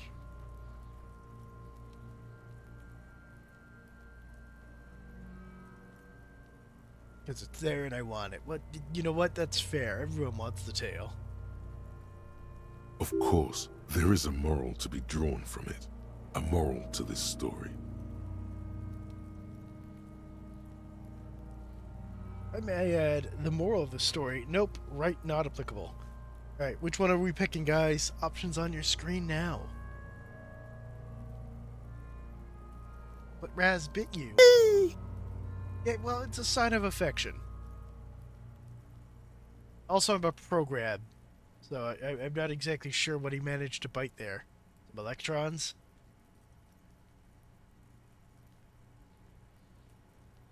Alright, we're going with a... If I may add, the moral of this story. What would that be? The dead man looks, too, with barely contained excitement to hear the moral of his story. The brain is very vulnerable to compromises in its blood supply. I think that may well be the moral of every story, officer. Alright, not applicable. Good. Musculoskeletal. Purge fluid is coming from the mouth. Not injury related. Eyes and tongue protuberant. Hyoid bone. Let's see. With his eyes almost closed, the lieutenant puts his hand on the dead man's throat and begins to massage it, gently. A rotting smell erupts from the mouth. Purge fluid runs down his lips, black and viscous. Oh. Also, little fun fact about the hyoid bone. Every bone in your body is essentially connected to another bone in your body, except for the hyoid. It is free-floating. It is not connected to any other component of your skeleton. It's kind of just there, hanging out, embedded in your tissues. There's your little fun medical fact, guys. Yeah, jack that fucker off! God, Cuno. Yes. The hyoid bone is fractured. The rest of the musculoskeletal system is intact. Unremarkable. God, it's Respiratory system. back hunched, as if in prayer, begins to pry open the dead man's jaws. He stops to exert more force. Both hands are used. Oral cavity shows no lesions. The victim has received dental implants, possibly after a combat wound. Mouth swollen. Hemorrhaging present in mucosa of the lips and mouth.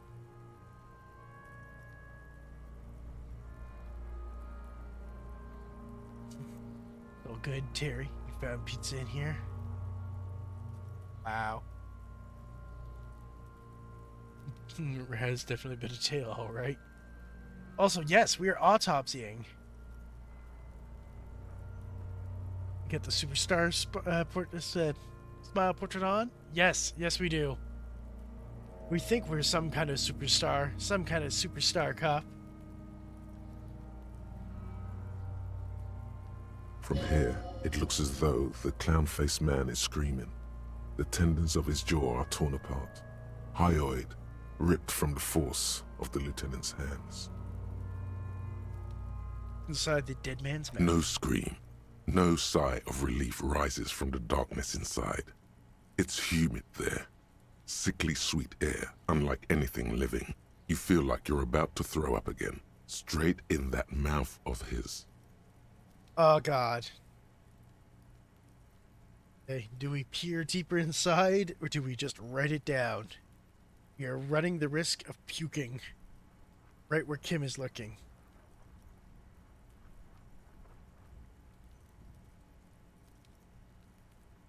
Alright. Looking deeper inside. It's hard. Once more, you taste stomach acid in the back of your throat. A contraction. Your throat pumps a little something from your stomach and into your mouth. You're forced to swallow, just to keep looking. Inside, you see darkness. Just a mess of meat and darkness. There are ancient mysteries down there, Kobo. Ask me later. Hemorrhaging present in mucus. The lieutenant repeats impatiently. Let's go to the jaws. The mouth snaps shut before you. Okay, we're ready. Hepatobiliary. NA.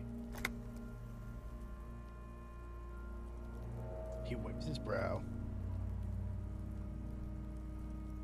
Why, don't we have anything? Ah. Are you a hepatobiliary expert? Looks at the corpse's stomach with a mixture of tiredness and disgust. Write down not applicable. Same for toxicology and serology. NA. Alright. Cardiovascular. The body exhibits heavy lividity. Blood has gathered in the hands, feet, and neck. Hypostasis is visually consistent with the hanging. Down. Gastrointestinal. Breathe a sigh of relief. Approaching relief. This is the last field on the list. Looks around to the ground, the pool of feces there.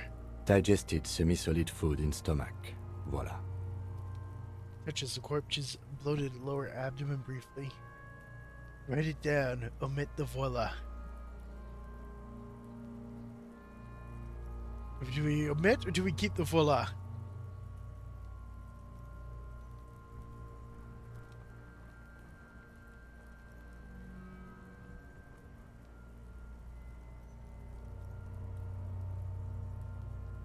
Right, we're keeping the voila. What's next on the list? Description of injuries now that we've fully examined the body. Let's see. We have bite marks, contusions on the head and chest, and a ligature mark encircling the neck. You'll need 3 fields. Leave a 4th one too. Okay. What about the injuries we have inflicted? Oh, so we inflicted them? Okay, I have inflicted. Okay, so there's an incision on the thorax from a chain cutter. I wouldn't mention it. Better not to muddy the waters. Alright, fine. But isn't that sloppy? Be pedantic if you like, it doesn't matter. No one else is going to investigate this man's murder. And if they do, such details would only confuse them. See? These pigs are fucking corrupt. Ah. Okay, that might actually get under Kim's skin. Joe, voila. Why don't you fuck him if you love him so much? Now, injuries. What is the fourth field for? Nothing. Just in case. Fair. Alright, bite marks. Head, chest, and scalp bite mark injuries. Predation by birds has caused damage to the body. Odontologist does not need to be consulted. And your opinion, officer? Beneath the description, there are 2 boxes writing to be ticked. A. Opinion, fatal injury. B. Non-fatal post-mortem. Agreed. Next injury? Contusions. So, the scalp bleeds from a post-mortem head injury, a stone. The injury does not have the rim of an early inflammatory response. The perpetrator on the scene has confessed to causing it post-mortem. At maximum velocity, fucko! Has confessed to causing it at maximum velocity. Write it down. Coagulated blood sticks to his scalp and chest, where the countless stones have hit the dead man. Beneath the description of injury, 2 boxes. Non-fatal post-mortem. Right. Next. Ligature mark. A dark red abraded ligature mark encircling the neck, with a gap on the nape measuring, let's say, 7 centimeters. The hyoid bone is fractured, the cervical column intact. I see hemorrhaging on the skin, above and below the ligature mark. Depth of the mark, 1 centimeter. No signs of clawing on the neck. Right, down. Below the note, 2 customary boxes wait to be ticked. The man's head jerks to the side. The ring around his neck is visible. Fatal injury. That's it. We have established cause of death. It's not much, and it leaves much to be questioned. But it's a start. Let's wrap this up. I pronounce this field autopsy over. Alright. First, how did it go? Well, we established probable cause of death. Some would say that's the goal of an autopsy. We requested a test to be run on the genitals. That was the règle. The results should arrive in a couple of weeks if we are lucky. I will not harm myself. High moon. Stretch and hydrate. Alright. Arms are up. Arms are out. Arms are in. Arms are down. Arms are out. Arms are in. Arms are down. There we go. I just had a little sip. Look at her, just being a silly goober. Such a silly goober. I mean, we're currently investigating a corpse, but yes, silly goobering away. Alright, what else? We were thorough with the list of injuries too. We described them all in detail. What is there to say? Given the circumstances, it was a professional field autopsy. Oh yeah, well done, Master Detective. Maybe a drink is in order? Right. Perhaps a drink is in order. Later, I mean. What now? Alright. What are we doing? Options on your screen now. We're going to potentially give in to our drug habits.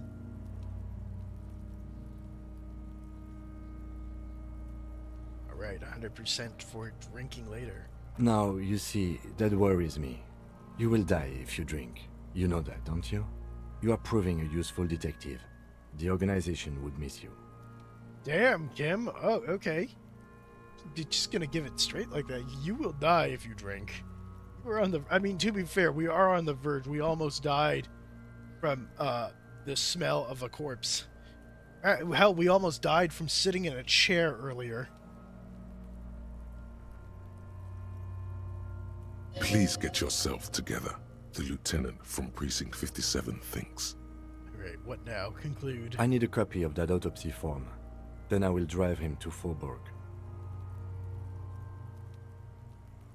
Got a copy of the autopsy page. For processing. He looks at the dead man one more time, then at the slip of red paper in his hand, then at the corpse again. He's thinking, did I miss something?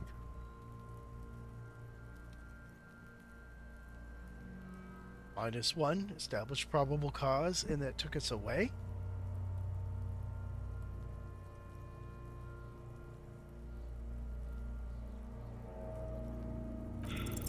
You run your hands over the victim's cold body, his limbs, his torso with its swollen organs. Maybe you should be more thorough. In his pants again, got under his fingernails like Kim already did. Alright, we're gonna His look under fingernails have turned dark. They're chipped and quite long. There is dirt under them. That's all. Do you think we missed something? You can't shake the feeling that there are more secrets concealed in the flesh before you.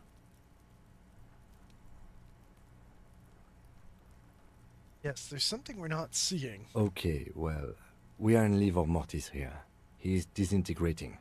We need to refrigerate the body if we want to conduct another examination, and we need to do it fast. Okay, where do we find a fridge with a... Hey, I know where we found a fridge with a body. Hey, Gargoyle. How you doing? How you doing? Here, let me hit you with a shout-out. Blaster Master 2? That sounds fun. Okay, where do we find a fridge for the body? Hey, wasn't there a giant ice bear sarcophagus below that building? He points to the commercial area. Why, yes, there was. That's what the ice bear-shaped refrigerator is for. Now, detective, I've rarely been disappointed by the size of a giant ice bear fridge, but I think we should still take a look at it first. Make sure it's big enough before we carry him over. Let's move. Okay, he's With got a every good hour, point. whatever we are looking for in the deceased will become harder to find. Right, we are keeping the body here. Priorities.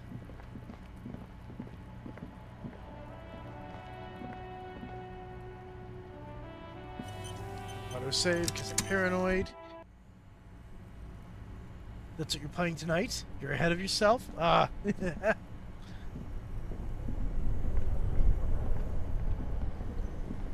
Speaking, actually, let's check our XP. We did level up again during the autopsy.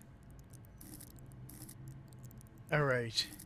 I'm thinking we're maybe going to need physical instrument again soon to hoist that body.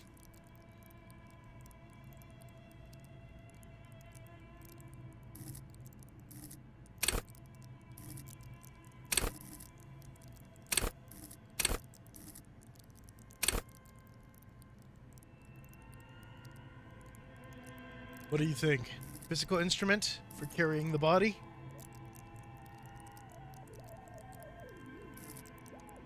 Then again, maybe we need more endurance to endure its smell.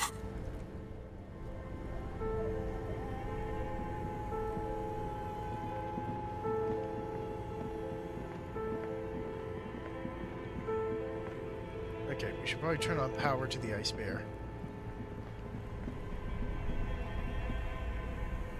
Only the black cable is plugged into the breaker box, while the red one lies neglected on the floor.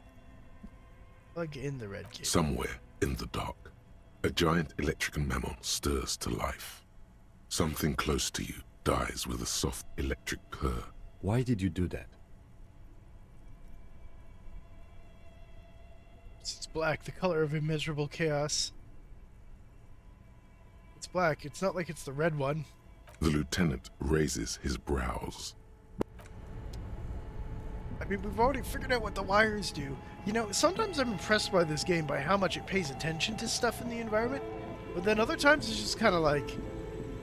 The bear's eyes are still glowing red, watching over all the ice cream wrappers hidden inside its belly. But yeah, sometimes this game is very, very aware of like what you're doing and what's going on and other events you've like encountered, and then other times it does this weird little thing where it's like, oh yeah, you've learned your first name and your last name, and then it's like, yeah, you don't know who you are. I'm like, but I do know my name now. I do know my name is Harry Dubois. That has been figured out through other interactions and things that have happened. Same with the, why are you plugging in the bear that we're going to need to use? Well, we want the giant fridge running, you know? I unplugged it already before it made sense to question it, but now you understand.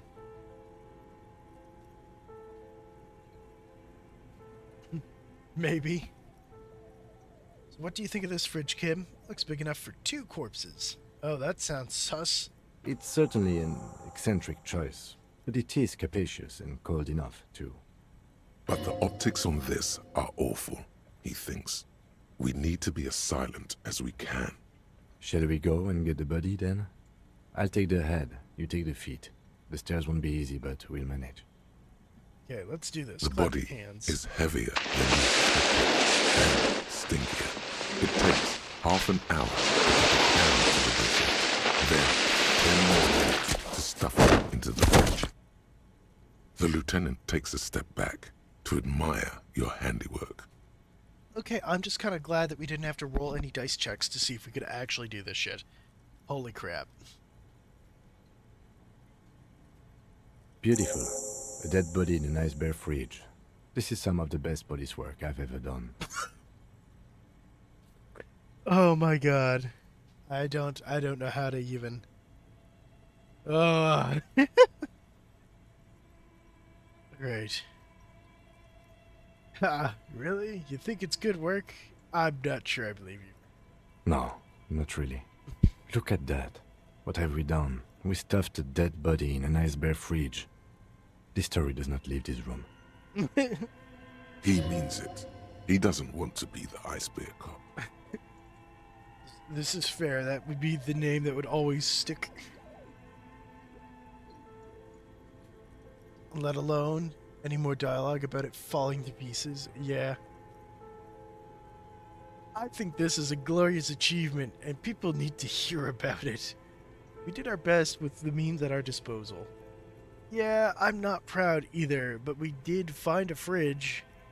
This isn't police work, Kim. It's art. We're artists, and this was our vision. All right, how are we leading through with this? What are we picking?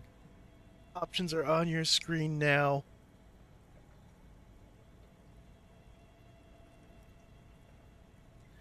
All right, we're going all in on being artists. That is the pick. That is the decision. If I were an artist, this would certainly not be my vision. I would be much, much more conservative in my work. He's right. His work would be much more formal. At least we've stopped the body from decomposing further. Now you can conduct another inspection, under controlled circumstances. We shoved a corpse into a fridge, meant for ice cream. I don't know if this is necessarily controlled, but... Inside the icy realm of the Ice Bear fridge, the corpse stands slumped, waiting. Wait, let's see if we can remove the boots. I thought we decided to leave it to processing. Let's not turn this into some kind of circus. Alright.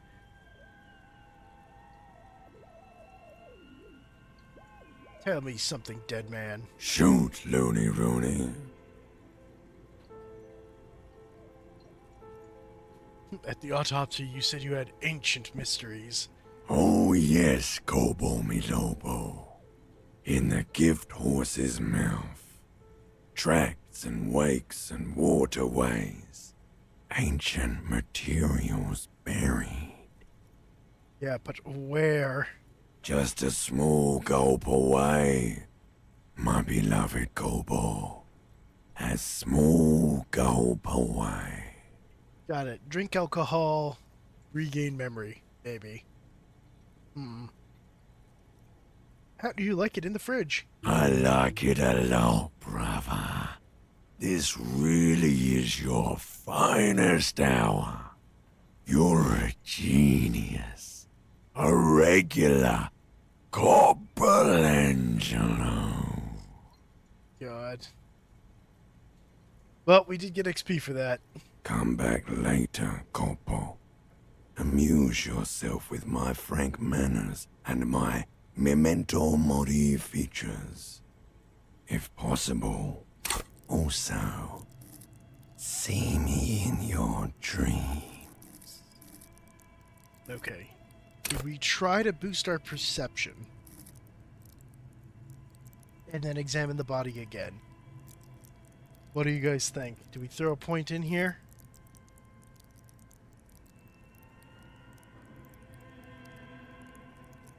Perception?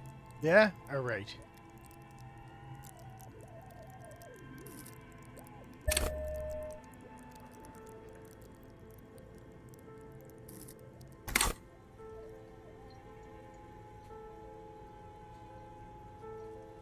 Okay, we have a 28% chance of succeeding at this now.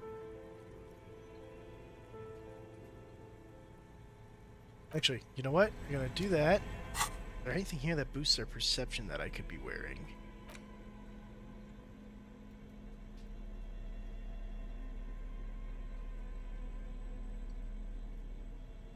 Nah, none of this boosts perception.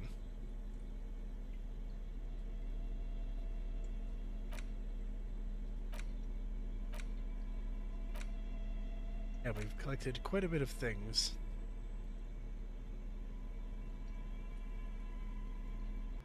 Okay.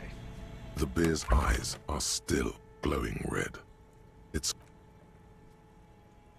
You know what? Before we do this, just gonna quick save. The bear's eyes are still glowing red. It's guarding over the freezing corpse hidden inside its bed. You touch the dead man's body. His skin is cold, light blue and silvery in the light of the fridge. You still have no idea where to begin, or what to even do with him. It'll come to you sooner or later. At least he's safe here until then. Alright, no luck for us.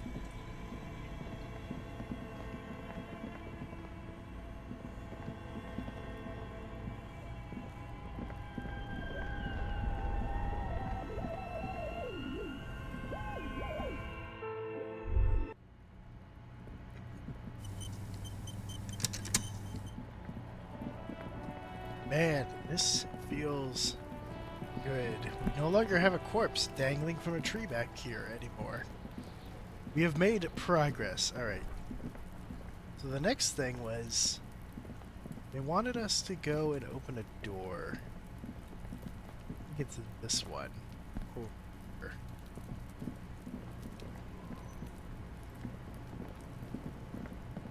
But before I go do that, I want to speak to Joyce. I feel like Joyce might have an opinion. Useful information.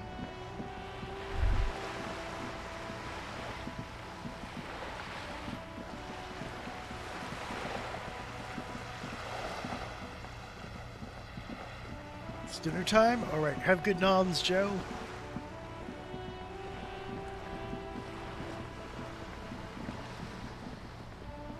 Actually, you know what? Before we talk to anyone, we really need to go and speak, or go to the Frittte and buy some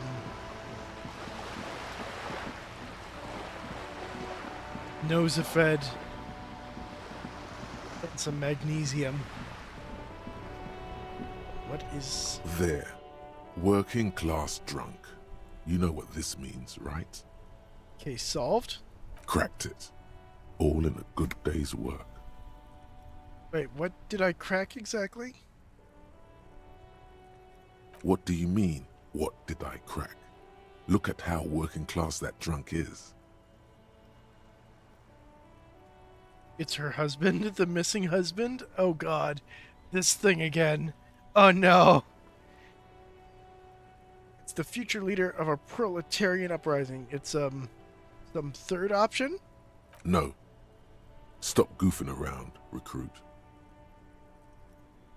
The future leader of a proletarian uprising? No, it's not. It's her husband, the missing husband. Yes, and you found him. Now go and tell the working class woman Protect and serve, recruit. Give me champagne, I'm going in. This doesn't add up. I'm only making a fool of myself. Do marriages make any sense? Does honor? You're not a filthy philosopher. You're an officer of law. It's time to ace this case and not brood over your reputation. We can deal with the perception management later. Alright, guys. Are we going in on this? Or are we leaving it be? Discard this thought? We're not gonna go to the woman and be like, we found your husband, he's drunk. Alright, discard. Not honorable, recruit. Not honorable at all.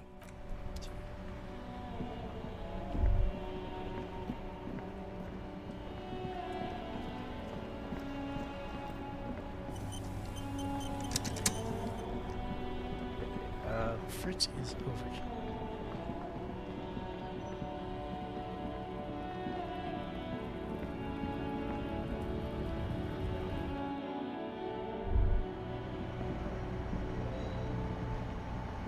A small cabinet on the wall is filled with various medicine bottles, nasal sprays, and blister packs.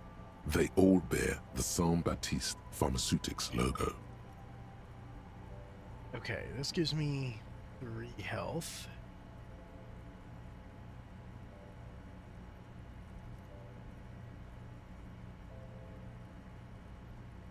I mean, I only need 2 to get back to full.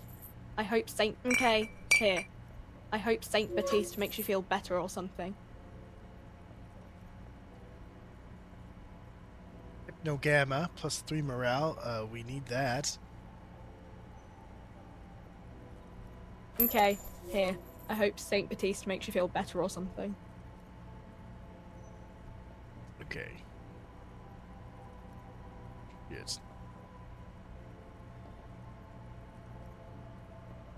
Okay, I don't want to expend any more.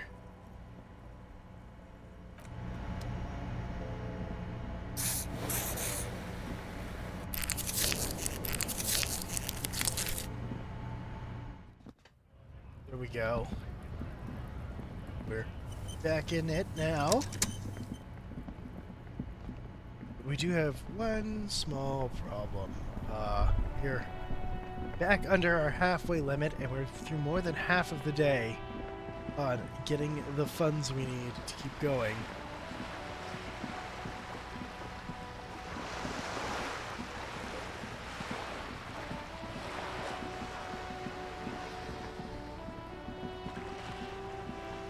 But before we go speak to Joyce,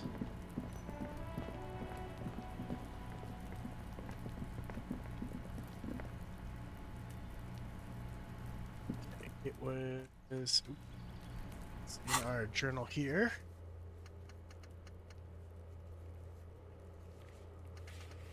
Okay, smoker on the balcony. This is it. It was at apartment 20, number 28, sometime after 2100 to see if anyone's home. Alright, it's still too early to do that.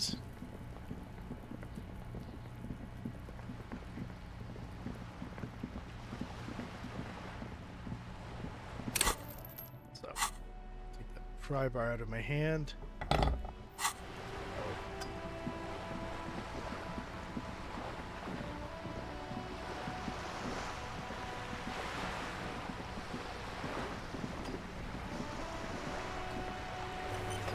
Right, it's Joyce time. Oh, joyous, joyous Joyce. You're back. Good. What can I help you with? Okay, by the way, I talked to Evart Claire. You have? And how did you like Mr. Claire? He's a beautiful man, beautiful and just. Evart Claire is a hero of the workers' movement. He's the champion I've sworn fealty to. He's a bloated rainbow socialist. I can do business with him. For a socialist, he's reasonable. He is not the champion I have chosen. I wish to swear fealty to you and your cause of capital. It's not important if I liked him. He's doing my job.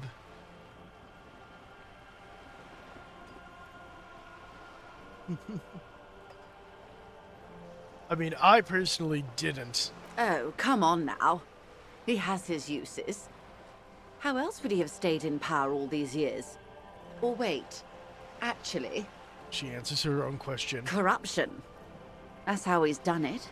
Fantastic, worm-like corruption, reaching into the bowels of the earth. Looks at the ground and nods. The position of my unusual colleague does not reflect official policy. I hope you understand. The RCM does not pick sides. Of course. And I don't expect you to share anything he told you with me. I'm not a corrupt worm myself. However, if you felt like discussing something... I mean, he damaged my health by making me sit in an uncomfortable chair and blackmailed me. And she gave me 100 real. I think I know, to help me with my investigation. And not, to do anything else. How could I stop you? Are we not human? Are we not curious to hear another person's take? It's only natural. We would only be... gossiping. Intellectually speaking, it would be quite interesting to hear what she has to say about these things. Tell her she'll like you for it. Yes, your disgusting necktie agrees completely. Let's gossip. My god, the fucking necktie. I forgot about the goddamn necktie. That money you gave me, would that make things weird if I shared information, I mean, listen, she was holding other stuff over us to get what she wants. The money she just kind of gave as a gift. Mr. Evart is helping me find my gun. That's no. Let's talk about something else for now, if you don't mind. Of course, to be fair, we Detective. didn't actually get anything. Should something come up later, down the road, don't be afraid to drop by for a chat. Until then, is there anything I can help you with? Alright, nope. I was hoping I could bring up the weasel and that she would tell me more about him. That maybe he was leaking stuff to her. But that does not seem to be the case.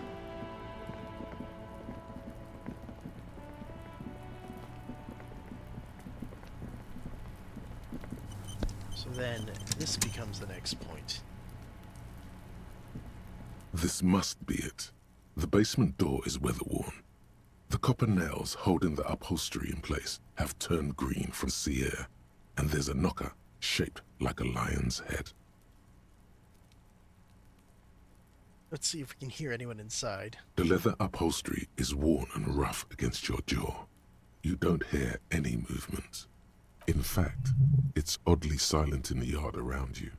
No birds chirp. Carefully knock. You knock silently. The upholstery muffles the sound. No response comes from the apartment. I guess no one is in? The lieutenant looks uncomfortable. You feel eyes on you, watching you from the window overlooking the yard. Lieutenant, what is your opinion of the task we are undertaking? Let's be honest. This isn't what I joined the RCM for, but every day tells you something new about yourself. Apparently, working with the local union boss to get info on an investigation is not something I'm squeamish about. So do you mind if I unlock the door? I mind that the local thug is using the RCM for his busy work. But if this gets us to the bottom of this hanging, then I'm willing to look over it. On the other hand, we could just leave and tell Evart we opened the door. No one seems to be tailing us to see if we actually did it. Lie to Evart? That's also an option. Yes. Presenting a fabrication is known to get results here and there. You took this task. You make the call. The door is right here. You can just open it and be done with this. I feel there's something here I'm missing. Besides, if you never open it, you're never gonna find out what's behind the door. So this is the thing that's concerning me, alright, is Manana just so happens to have this key. What if this is Manana's apartment? What if this is where he lives? And if we unlock the door, Manana goes to his home, finds it unlocked, and goes, okay, calls up Evart and goes, yeah, he unlocked the door. He's on our side. We can trust him. We can use him. But on the flip side, what if this is in fact someone who is a whistleblower and is a problem for the Union, and now we're putting them at increased danger by unlocking the door? You know? Evart was implying that this is just as a scare tactic. That's like a, hey, we can unlock your door. We can get in if we want to. I don't know if he's actually going to send people in that ransack the place, or maybe even someone waiting for the guy when he gets back. But it could be a trap either way. It could be a, you unlock it, Manana goes, yeah, he unlocked the door to my house. He was willing to work for us. He's good. He's on our side, and that gets us in deeper, and no one gets hurt for it. But it could also be, there is someone here who's maybe of use to us that, I don't know, maybe they'll disappear. Maybe they'll get spooked and fled down. Maybe they'll just, vanish. Maybe they'll end up in another tree. It's hard to say what's going to happen.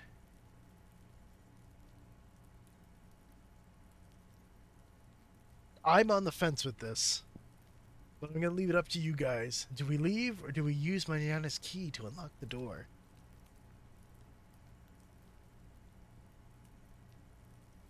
It's your votes now. Again, for anyone who's on a mobile device that doesn't have the option on screen to pick, you are able to type 1, 2, 3, 4, 5 into the side chat. You want us to listen to the door again? All right, we'll listen again. The leather again. upholstery is worn and rough against your jaw. You don't hear any movement. In fact, it's oddly silent in the yard around you. No birds chirp. Nope, I guess there's nothing going on here. Well, it was a vote to listen more and do more here and not to leave, so I guess we're going to use the key. You try to be as silent as you can. It takes a bit of rattling of the handle to loosen the bolt. Finally, the door unlocks with a small clack. Thoughts race through your head. Alright, so I guess the real question now is, do we go in? Oh my god, my headphone is, cable's coming loose. Okay, but real question now, yes, do we go in? Only curiosity could account for stepping over that threshold. Maybe there's treasure in there. A white alligator. A fountain of quicksilver.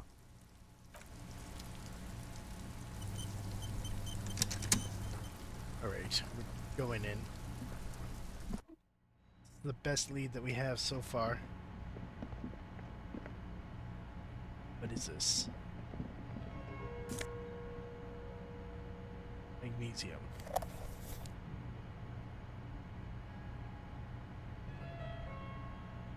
This place feels like Manana's. Small suitcase full of clothes. Guests are staying over? A book titled The Hidden World of Walking Sticks lies open.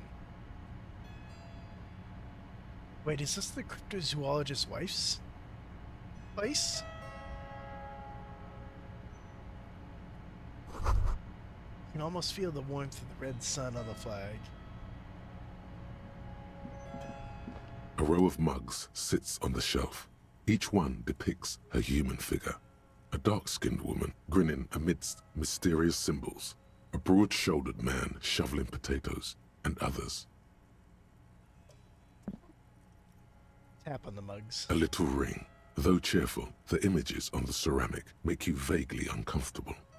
There's something disdainful in the way the curves and lines of the bodies were drawn. The images betray a lack of interest in human beings. They are merely unflattering caricatures. Do I mean uncomfortable? The owner of these mugs doesn't like people of other ethnicities very much. Ah, okay. Come on, it's just a bit of fun with a pinch of truth. People have the right to make fun of each other in a free world. Thanks, good to know. I have no opinion on this.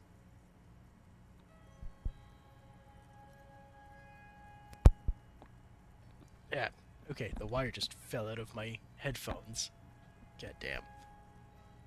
Welcome back, Joe. Alright, typical asshole. This person is unhappy. The lieutenant picks up one of the mugs, then puts it back down with a look of disdain. I'm beginning to feel better about breaking into this man's apartment. At your yellow man mug and compare. Yes, your broken mug friend would feel very much at home here. The same humor, the same mocking lines. There's the missing tin soldier. Whoever lives here might have used the Whirling's container to dump his trash. And now they've drawn the ire of the Union. The plot thickens, as they say. An interesting little clue. Let's see where this goes. Clues have a way of magically connecting to other clues down the road. Okay, I'm glad I've started poking around. Also, Joe, while you were gone, I decided to use that key Evart gave me to open the door to someone's apartment. A weasel that they want to make feel a little concerned for their safety. But I've decided to go into their home and start poking around. Perhaps you should break into apartments more often. I mean, it worked for us last time. You really think it's the same person who put the dead man's clothes in the trash? Who knows? I'm not expecting too much from this clothes in the trash lead either way. It might turn out to be some random local matter, but still, a nice coincidence.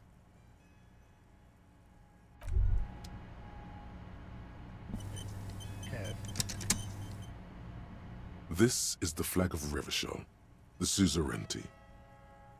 Okay, what's with the sun? This isn't just one sun, but there are little suns dancing around the big sun. This is the sevenfold sun miracle. Okay, what's the sevenfold sun miracle? It's an optical atmospheric anomaly the first settlers saw. Happens in cold weather. 6 small suns around the big one. This complex halo phenomena is how old Revachol got its flag. It is but one of the many strange optic atmospheric phenomenon of this wondrous archipelago. You're sure you once saw sundogs in your youth, and blue flares. Lieutenant, the old flag of the suzerain. Mm-hmm. The tenant is an old-fashioned guy. Bow down before the flag. Finish the thought. Alright, are we bowing to the flag or are we not bowing to the flag? How much flag worshipping are we doing? You have the key. Is it really breaking in? There you go. Exactly. Although, I did have my hesitations because I thought it could be a trap. Because I was wondering if this might be Manana's own apartment, at which point, you know, if we do unlock it, Manana goes, finds it unlocked, reports back to Evart, yeah, they were willing to unlock my apartment, they're on our side. But I also had the option to go back to Evart and say, yeah, we came here, we unlocked it, but we actually didn't. And then Manana might report back, yeah, they didn't unlock the apartment, they're not on our side, they're lying to us. So, I'm kind of glad I did, though. I bow down before the flag. The lieutenant does not bow to the flag. It accepts your salute with quiet dignity. It is not my flag, he thinks. My flag is the signal blue of the zone of control.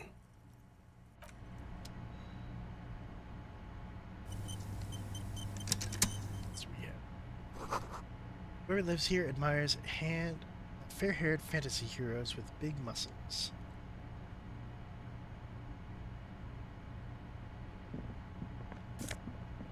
Oh, there's a shirt.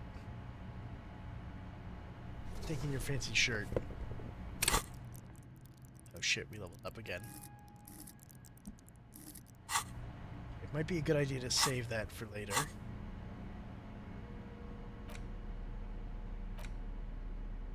This shirt doing this. Conceptualization. You know what we need? We need more logic. Yo. Stealing your shirt for logical purposes.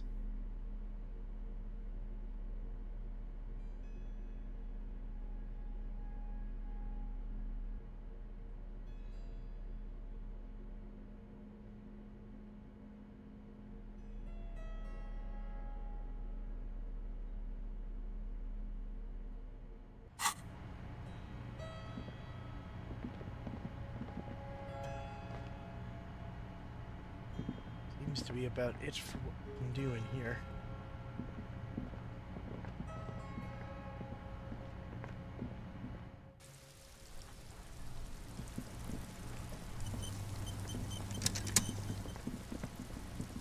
Damn, we might be in a bit of trouble though.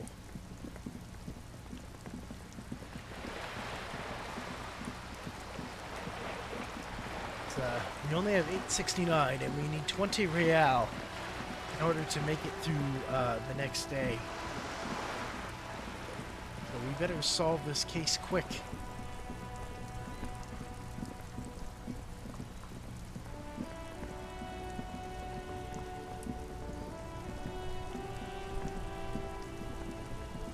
I mean, you know what?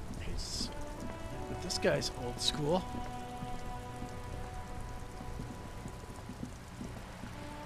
Vigilance officer, what can this old carabinier do for you?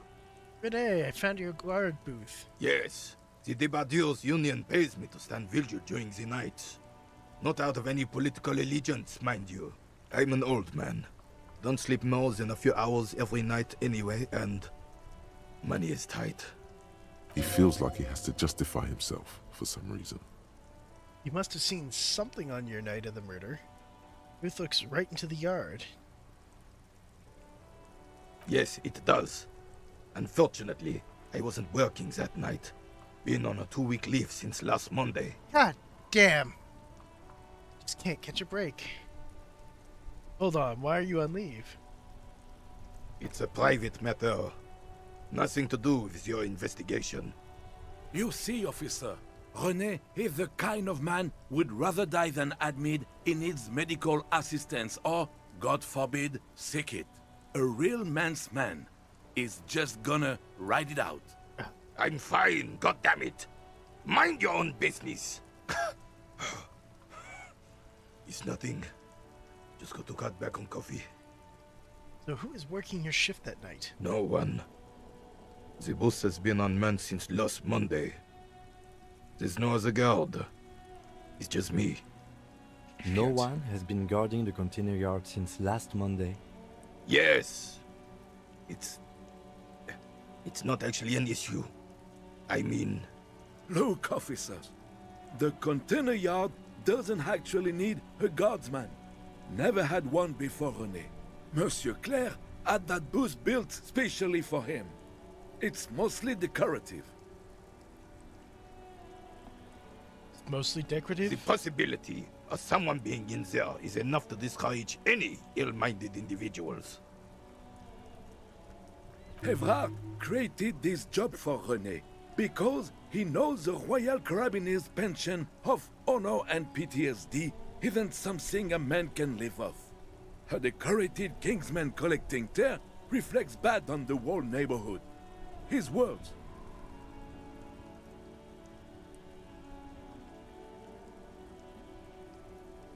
Okay, you know what? I slightly like Evart a little bit more, even though he's got a really comfy chair and made me sit in a really shitty one. Such dependency only weakens a man's further do or die. There's no middle ground. Evart gets it. Big guys looking after the small and everyone working together. I love it. Rene is but one man. We need a program. Get all the elderly back into the job market. Keep folks motivated. Rene should rent out his services. Invest the profit. Get a few more guys. Expand and repeat. Wage work is a dead end. There's absolutely nothing wrong with terror collecting. It's my side thing too. Proudly hold out the terror bag. Right. How are we replying to this?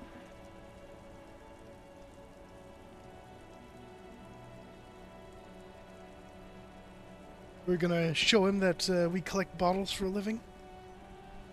It's how we survive. All right. Oh, I didn't mean to imply there's something wrong with that. I do it too. Everyone does it. It's an excellent side thing. Yes, yes, yes. Can we conclude the topic of my guard boost now? We are Hobocop after all. Yes. He's not going to become an entrepreneur. I saw a picture in there. You were in it. You looked happy. Who's the girl? She is nobody. This is none of your concern, and I refuse to discuss my private affairs with the RCM. The lady is Jeanne-Marie Beaulieu, and she sure as hell wasn't a nobody. Got it. Thanks. Yes, yes. Like I said, I would be up anyway, so might as well keep an eye out. It keeps my senses sharp. Right. We're not gonna retry the chart. That because we're already damaged enough.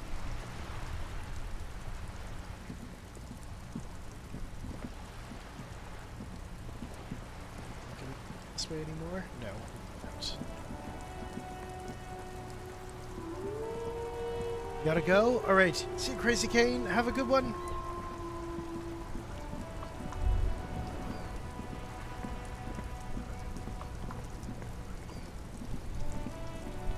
There are so many questions.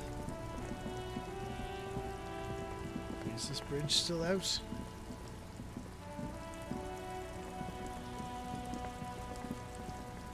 Damn, it looks like the bridge is still out.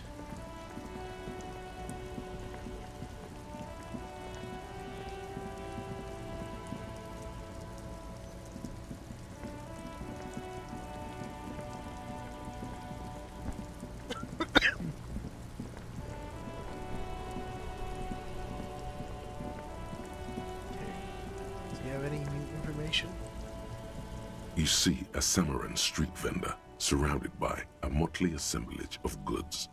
When he realizes you're looking at him, his face breaks into a wide, welcoming grin.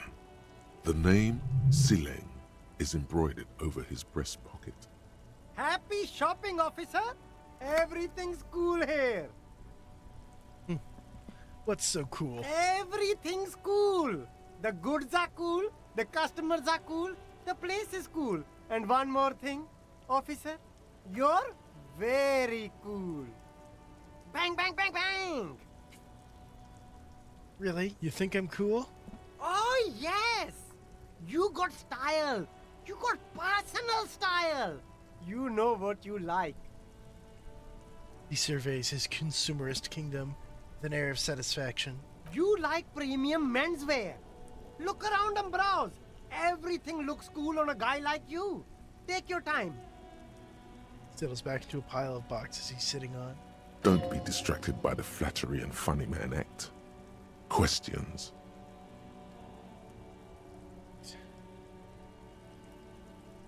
What stuff are you selling here? Only the coolest goods in Revachol.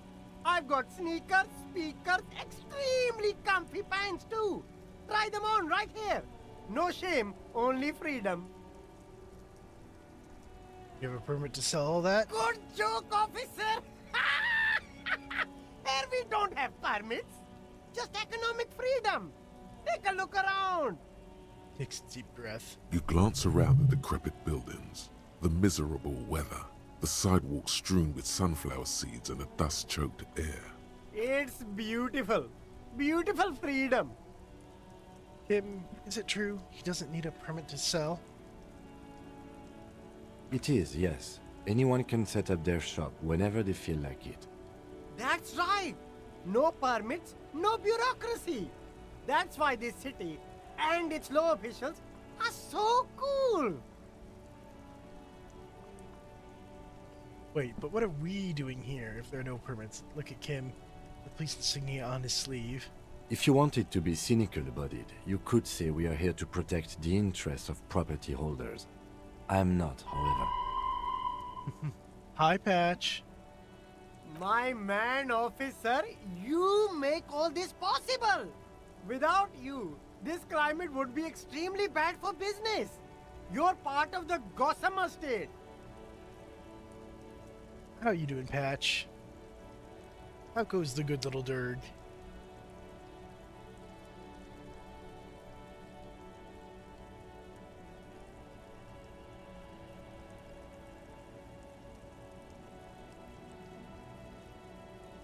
Bad at all? Getting stuff's done? Good, good. Ugh. Glad to hear that you're having a nice, productive day. Working on the fursuits or just other general stuff?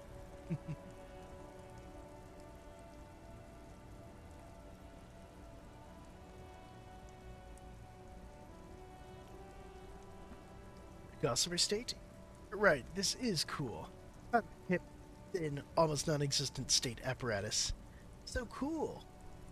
Guys, protected businessmen while everyone else lives in the ruins. Give cool things. But you're a foreigner. I'm protecting the business interests of foreign nations. That I'm protecting a state lawlessness. Not an officer of law, an officer of common anarchy. Yeah, that's the main thing about you. Freedom is great. It's what lets independent entrepreneurs like me sell quality goods at competitive prices. Where'd you get those comfy pants? I'm an entrepreneur, officer. I've got sources, buyers, suppliers, distributors, manufacturers, wholesalers, all extremely cool and above board. Right, is there a discount for cool officers like No me? need for discounts at Siileng's, officer. Everything's already on sale. Anything you want, 50% off. Birthday stuff for tomorrow? Oh, is it your birthday? Whose birthday is it, Patch? Yours? Ooh, well, then happy birthday.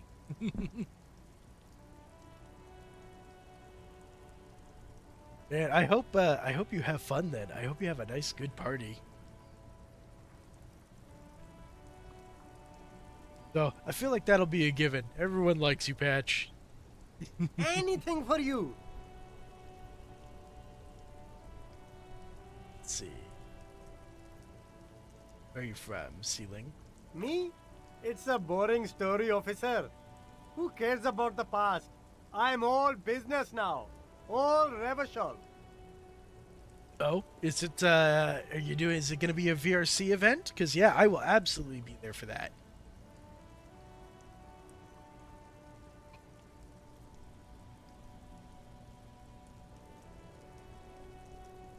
Yeah, 6 Pacific? All right. I'm absolutely there for that. Actually, give me a sec. I'm going to mark it down on my calendar. It's going to be at the very end of the day for me.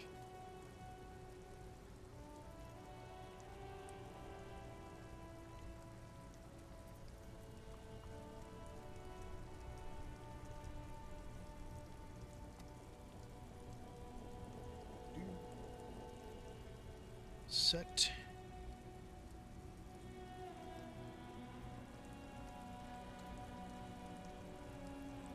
Boom.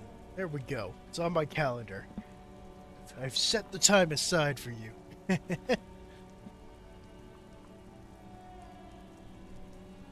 Bucks even offer to DJ? Oh shit, that's gonna be awesome.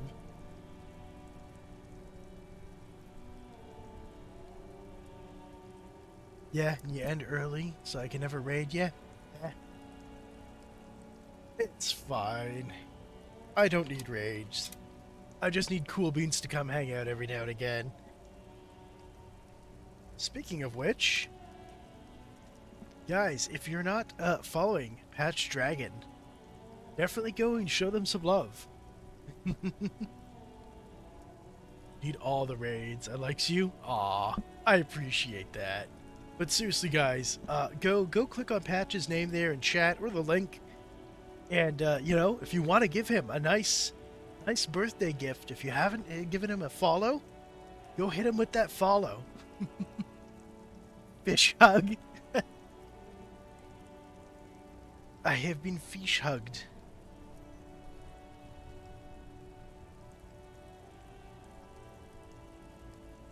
Very cool. I like your style, officer. Alright, let's see if we can persuade Siileng to give me money. I don't think it's happening. Actually, rhetoric. That's what, under intellect? You could try boosting that, although... Wow, you work hard. Oh god, savoir-faire? What's going on? Oh, yes. You hustle. You're a provider. It's tough out there, but you keep it real and provide. What hard work do I do exactly? Look at yourself. You're a human pedometer. You must have walked 200,000 steps down cracked asphalt, mosaic, sand, and linoleum after you re-emerged. That is the sign of a hustler who never gives up. The world is harsh and people are evil. You didn't make it that way, and you won't let it break you. You ride. Hey, Sue. How you been?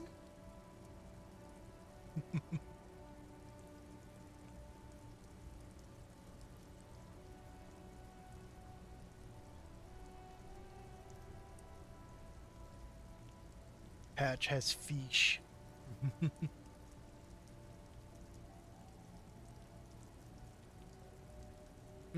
See, yeah, I ride a little. I fucking ride till I die, bitch. I'm not sure. No. We fucking ride till we die. That's just what it's like. Life and death. But you got gills on your side, baby. Got those black papers with the faces of the innocents on them. You bring in the Franco-Negros and the Solas. Oh shit, we got gills. We got the Patch's fish on our side. You're alive? That's all you've got to say, to be honest? Aw.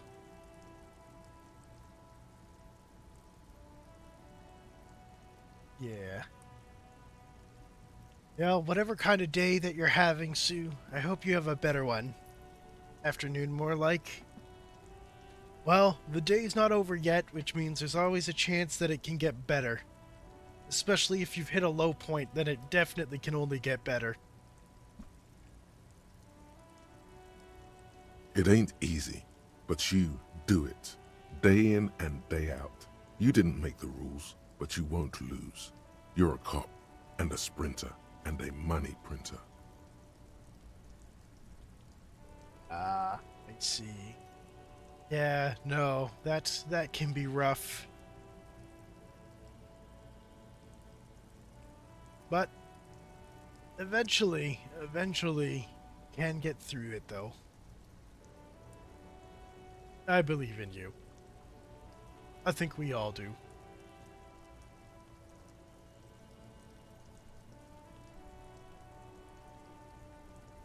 Hope you're you know, you're safe and at least comfy, at least for the moment.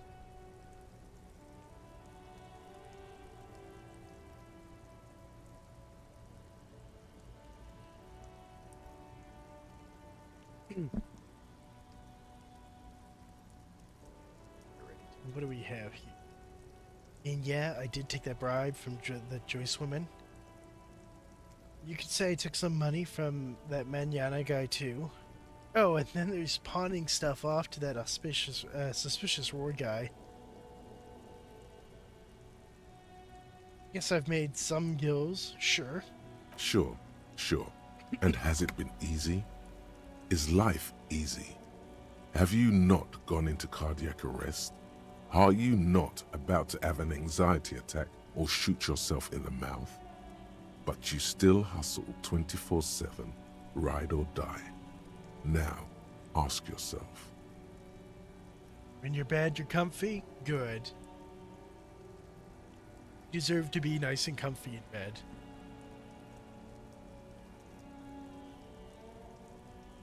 Are you rich? No, I'm actually not. That's right. You work harder than anyone. You almost rode yourself to the grave, and you're still practically a hobo. Why is that? It's because of that Gart guy riding my ass. The system is broken. There's a market for corrupt cops out there, but the immigrant cops have price dumped on it. Fucking taxes, man. I don't know. Why am I so poor? Because of the taxes. Oh, okay, G-Man's got his jam-covered sticky fingers in your pocket, stealing from you every time you buy, sell, walk, talk, fart, so much as sneeze. Really? Every time I sneeze? Every time you wipe your ass. They got their direct and their indirect modes of taxation. Sales tax, excise duty, extraction tax, alimony, one tax that doesn't even have a name. Plus there's the stuff people in other countries pay for. That makes them ask for more money from you. Here, total tax duties add up to 98% of all your money. Damn. A lot of tax.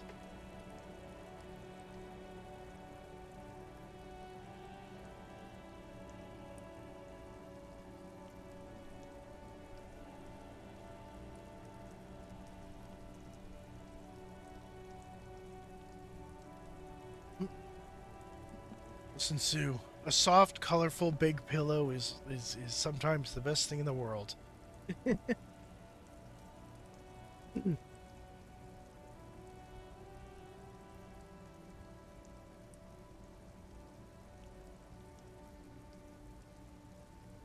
Yeah, Patch has it. There we go. So long as it helps, it's the right pillow.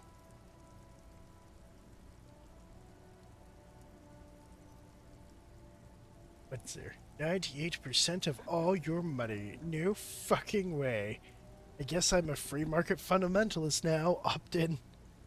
Are you sure? That seems like a pretty big number. It's not helping me solve my money problem.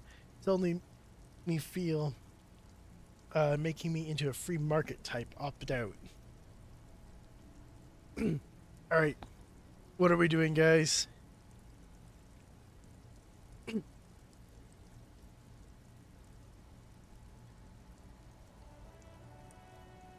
God, we're opting into free market fundamentalism?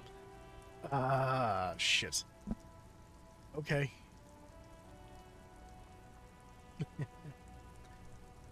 Sue.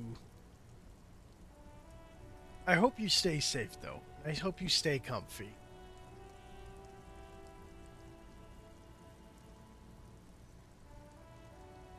Try not to talk about your feelings when you're sad in stream chats, so I don't ruin it. Don't worry. We're all here to vibe. I've come to learn that sometimes you end up being more like a bartender than a streamer. Sometimes it is just about, you know, talking.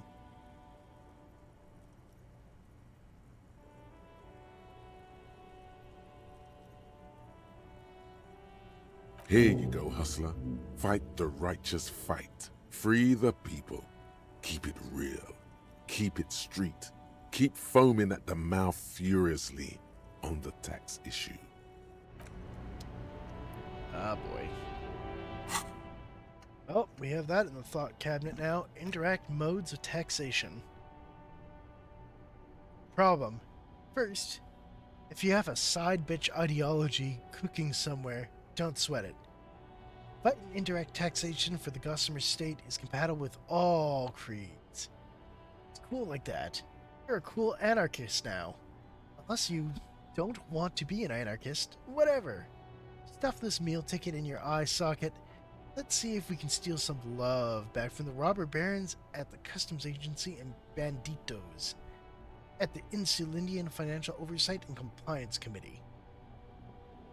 God damn. Okay. Don't have any free slots in our thought cabinet, though.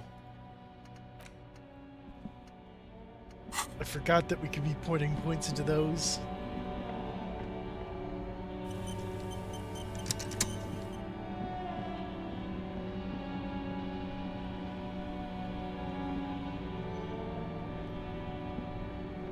Everything's still cool here, officer.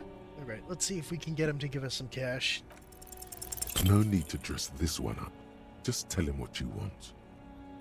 You, I want your money. Now. Oh, okay. But why, officer? Because I am corrupt? I don't really remember how this works, though. Being corrupt, I mean, I don't know. It's just the only thing I could come up with in my head.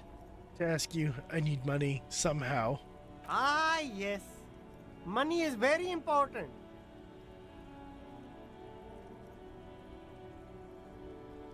The street vendor nods, dead serious. Are you trying to ask for a bribe?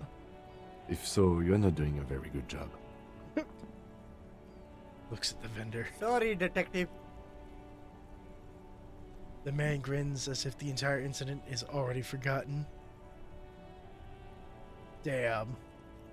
Alright, we tried. We were desperate. It was a long shot.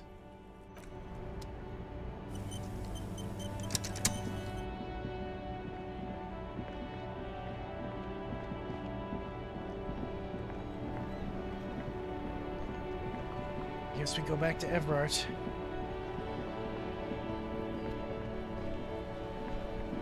Actually, you know what? I'm gonna check my journal. Call Alice back in a day for info on the armor. Alright, we're still on the same day though. Find Speed and sniff it. Find Morale, the cryptozoologist. Yeah, he's on the other side of the bridge, so we can't find it. Find your heraldic bird.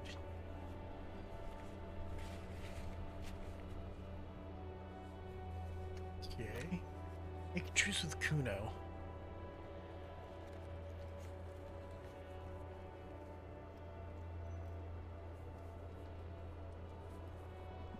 A man from Heimdallbuck? Oh, shit.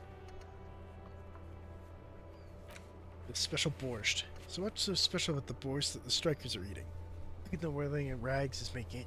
Find out more from the kitchen by looking. Okay, we're doing that. So we're right next to the whirling.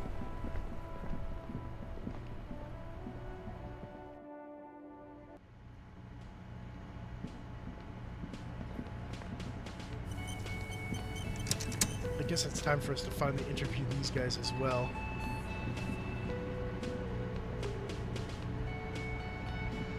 A thin man is smoking below an exhaust hood, occasionally sipping from his mug. This must be the whirling's cook. Okay. Goracy Kubek. As you step in, he nods toward the table and says something in a completely foreign language. The only words you can make out are Goracy and Kubek. It must be his name. Goracy. Goracy Kubek. Sounds representative. Let's see. Hello, sir. I've got a few questions. The man puts his cup down and replies something, his left hand drawing arcs in the air.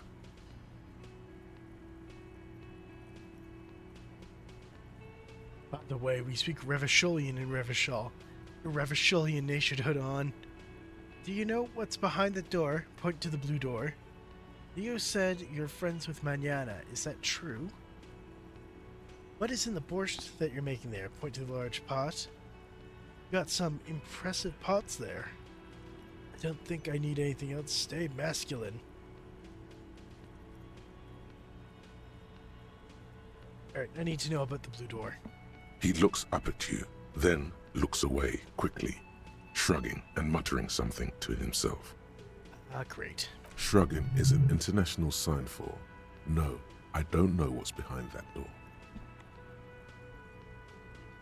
You said you're friends with Manana, is that true? The mention of Manana gets his attention. He smiles and delivers a whole slew of unfamiliar words and lively gestures. Then he falls silent again. They're friends? Okay. What is in that borscht you're making? The man says a couple of sentences in that strange language of his, and then seems to wait for you to speak. Sorry, I don't understand you. Just one word. Sounds quizzical. Then he awaits your answer, with his brow arched. You know what? Yes. Horse need more vodka? Picks up bottle from the shelf. Okay, so it's vodka that keeps the men happy and in good spirits. Clever move by the Union. Vodka Borscht! I love it, Bratan! Turn it the fuck up and then ask for some yourself. God. Turning it up seems like a dangerous idea, honestly. The place is a powder keg. No vodka. Turn your fingers counterclockwise. Cut it. Yes, nod. Turn your fingers clockwise. Turn the vodka up. Turn it up? Alright. Joe is saying we need more vodka. He smiles, nodding vigorously, then pours half a bottle of vodka into the pot. With a whistle, he stirs the brew. Well, that gave us 15 experience total.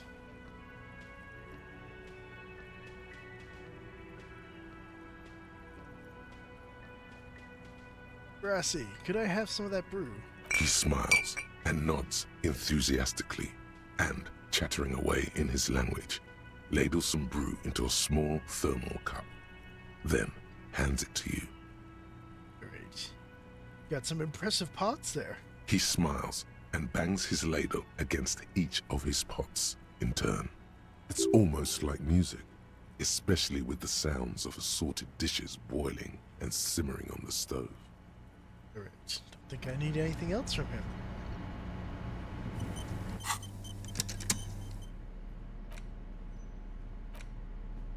Alcohol.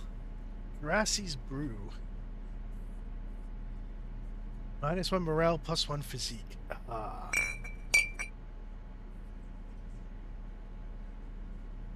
My hand. Okay, you know what? I wonder if I can sell that. Money. Very needed money. Still just lurking? Listen, we always love a good lurk.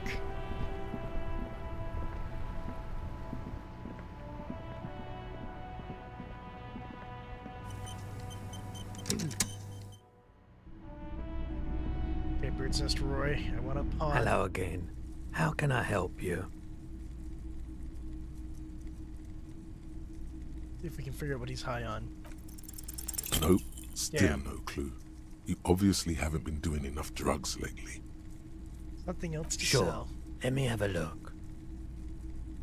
Pawn Anything else you're thinking of selling? Alright. The Delta 51.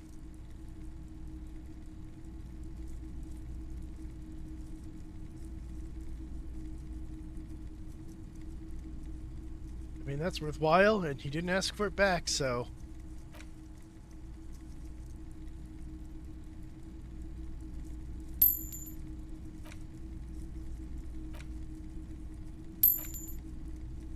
We need the pennies.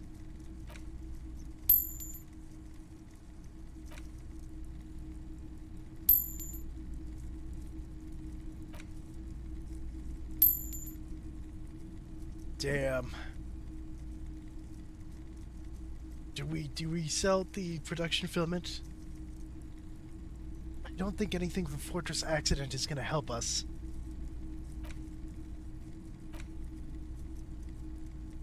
And we are short on cash. This buys us 2 more in-game days.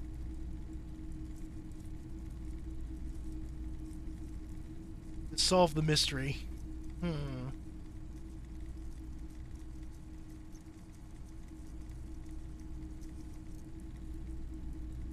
God, Joe would have been a good twerk. I agree with Sue on this. Sus.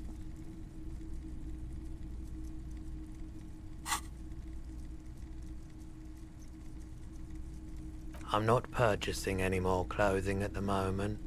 Damn. And especially that tie. It swallows photons around it.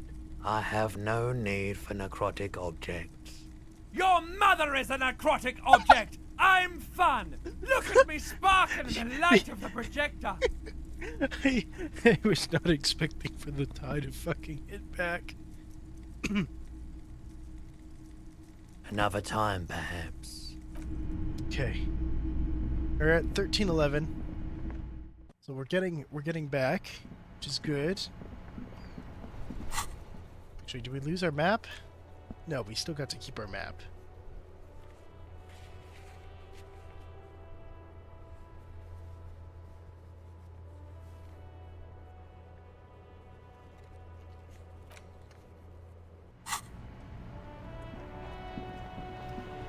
What else do we have on our list? We need to talk to those guys to let Evart know we opened the apartment. Once you're done with it, send the corpse to processing. Lieutenant Kitsuragi will take care of it.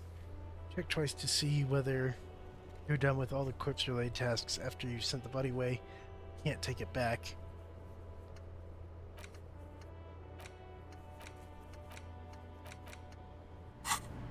Okay.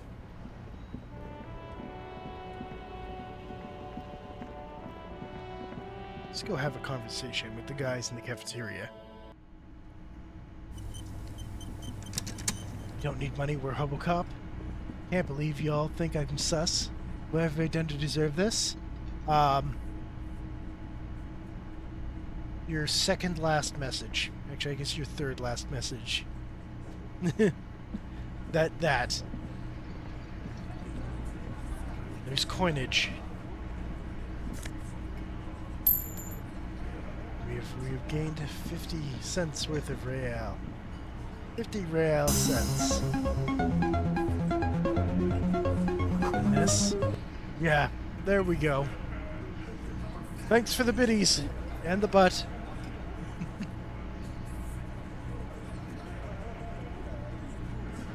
Look up here. You see hawthorn bushes outside. That is a suspicious view, given that there's a corpse back there, and they're like, yeah, let's open that window. We totally want to see the corpse. Oh, shit, that's the same marking on that banner that they were using in the harbor. Behind the dockworkers, a ceiling-height window. The hawthorn branches scrape the glass like bony fingers. The men are talking, but you swear you hear those black limbs tap on the window as the wind blows outside.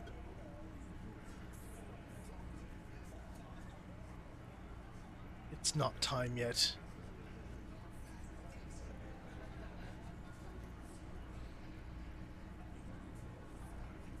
Squint. There's a little slide panel up there to let some air in. No need to open it in spring. It's still too cold outside. You're not so sure about that.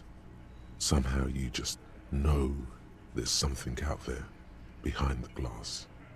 Well, I know there's no dead body out there behind the glass anymore, finally. Yeah, your mother. It's not a very good mother joke, but the room still laughs. Something about those mother jokes just works. Reverse your gaze. Yeah, you know what? Actually, before I talk to them, I'm talking to a guard. I'm gonna be like, I have removed the body. Can I help you? Okay, there's no new dialogue.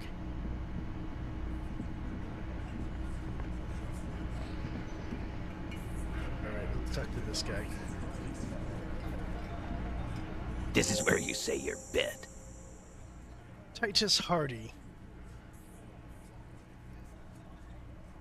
A broad-shouldered man points at you with a beer can. Detective. The lieutenant acknowledges you with a sharp note. He's leaving it to you. Precinct 57's finest scans the room, leaving the speaking to you. He trusts you. Maybe against his better judgment, but he does. Damn, Kim. I wouldn't trust me. Don't say anything yet. First, we need to talk about your attitude. We need to talk about the man hanged out back.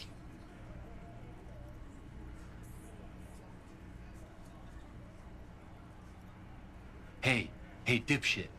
You hard of hearing or something? The boss man's talking to you. Cross your arms. What, is he fucking kidding? This guy high or something? Hey, asshole, up here. We're talking to you. We're looking for Titus Hardie. The lieutenant turns to the broad-shouldered man at the end of the table. First, we need to talk about your attitude. Wow. The RCM sent us some big dick cops. Real big dick cops. Look at them. Reckless. Swinging in the wind. Yeah, look at the big dick on that cop. Can't tell a dick that big what to do. Must be something in the water in general. Yeah, gave him real nice big dicks. Yeah. Anyways. Oh, yeah, Titus is like, okay, you guys are idiots. Shut up. He meant that we're our dicks, not that we have big dicks. You might want to start asking your questions now. It's not going to get better than this. These guys are so macho, they're ready to confess to first-degree murder. Ask if it was them. Do a head count first. Connect these men to the tracks you saw in the yard. Chances are they're going to match. Starting from the right, boot size 44, blonde man, in his 30s, overbearingly masculine. Yes, Joe, they want the dick. Sitting on his right, standard working boots, size 45 or 46, eldest in the room, probably mid-50s, smoker, quiet. Across at the other table, hobnailed working boots, size 43, gang tattoos, Mesk or Sarah Mauritian, in his late 30s, early 40s.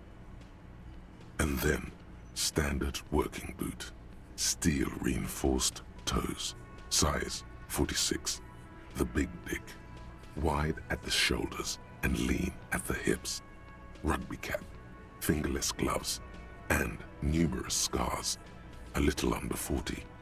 The emblem on his vest says Rowing Club. A little patch below it reads T. Hardie, Captain. In the far corner, standard working boot, steel reinforced toes, size 44, 40-something, non-alcoholic beverage in hand. You squint.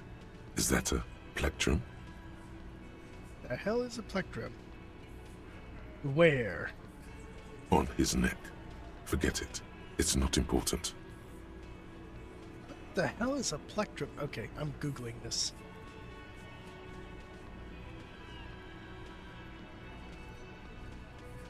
See. Small flat tool used for plucking or strumming of a string instrument. Oh, okay. Like a guitar pick. Okay, fancy word for guitar pick.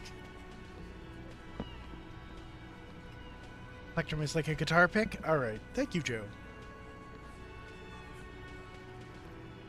I agree, Terry. Joe, hi.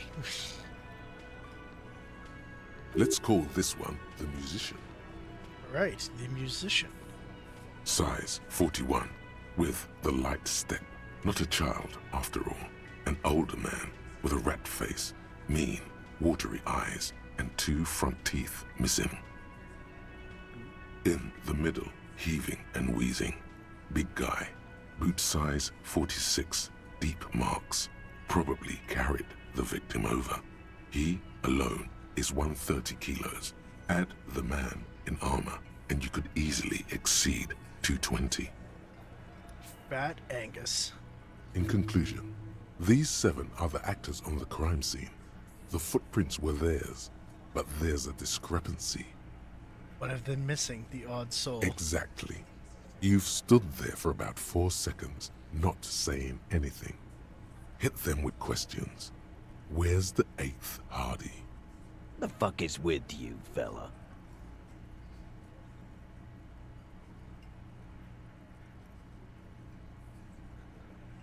Alright. A man hanged in the backyard. Did you do it? So, you're not just here to swing your big dick. You're here for the pretty boy. A real looker, that one. Stinks like shit, too. They love him, boss. Spend all day digging around in there. Can't get enough of that pretty boy smell. Funny. But my partner and I have a serious matter to discuss with you. Guess what you're having for food tonight? Spaghetti. Terry, are you having spaghetti? I'm having spaghetti tonight. Are you having spaghetti? We're gonna be spaghetti bros? Oh, you're gonna have hot dogs. Alright. Dogs are good. That was my dinner a few days ago. Wait, what do you put on those dogs, Terry? You just like a ketchup and mustard person, or do you like load them up? Ketchup, mustard, relish, cheese, onion? How does Terry do his dogs? You like them simple? Do you like them loaded?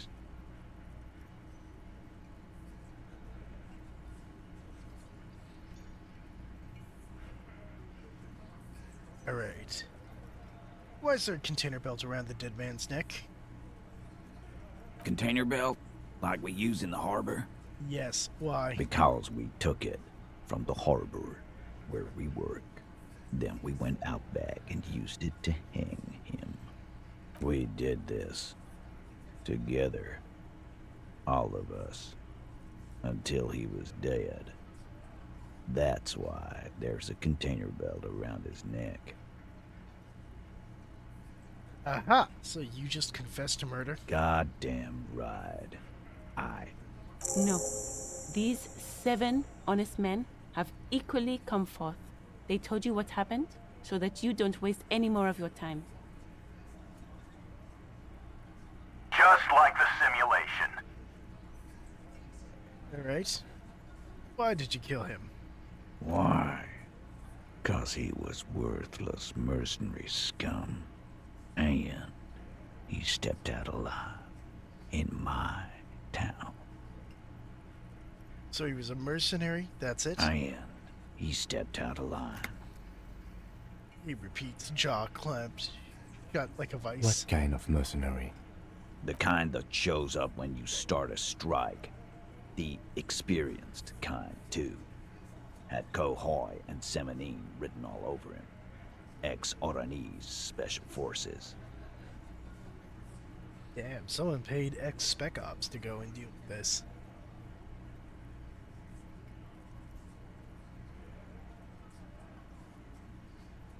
You like them plain? Ah. A live grenade. Right here in our bar. This one has a special gripe with him coming here. I can't prove it, but I know he was sent by the Wild Pines. They hire merc shit like that. Story of every strike from here to Samara. Right, but what did he actually do wrong? Wrong? He harassed women, raped one, harassed workers, threatened to kill some as a warning. Spittle from his mouth. Oh, shit. Man, and I thought I was being a douchebag the other night. There's slight unease in him, suddenly.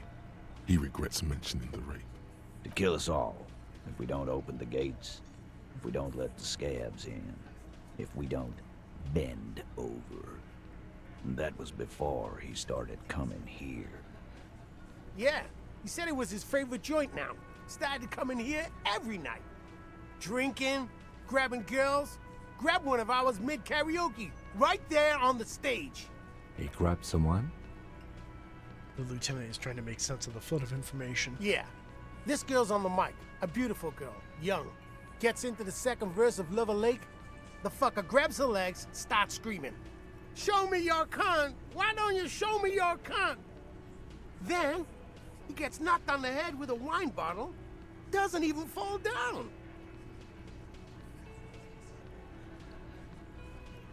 Was this the same girl who was sexually assaulted, raped, you said? Aren't you fucking listening? My man is talking to you. He took care of it. They got the girl out before anything else could happen. Yeah, me and Eugene got her out. Aren't you fucking listening? Okay, But who did he rape then? This is a very serious allegation. No. You're not getting the name. That's a Martinez matter. And I'm not discussing it with you clowns.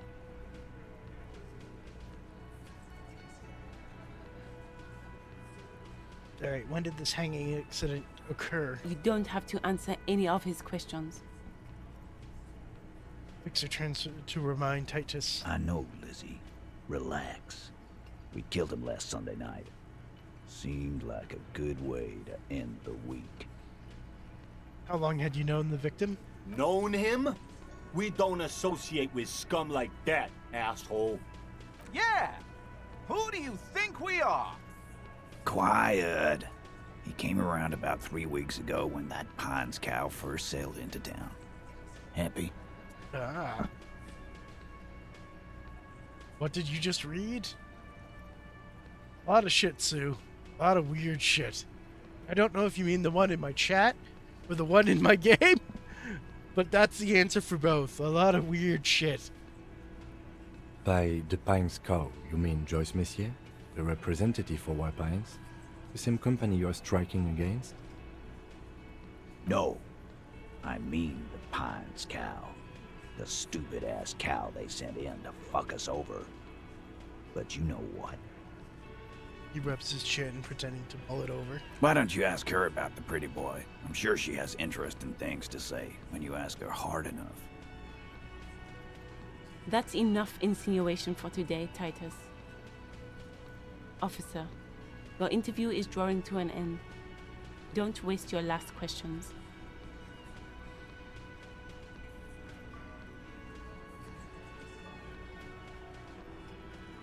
Called the shots that night. Are you deaf? There will be no singling anyone out. You can't arrest a Hardie Boy without arresting all Hardie Boys. Do you think you could do that? Do you think you could arrest them all?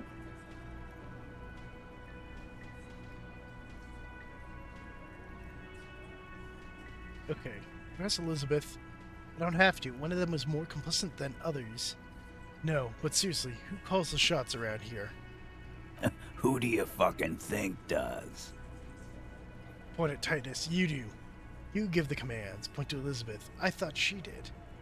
Point at Fat Agus. The biggest animal dominates the herd. I'm guessing it's the big one. Bow to the bearded man. Gangs are usually run by the oldest, most venerable member. Point to the harbor. Evart Claire runs the union. Answer to him, right? Damn. Oh shit, we're at our point to the finger time.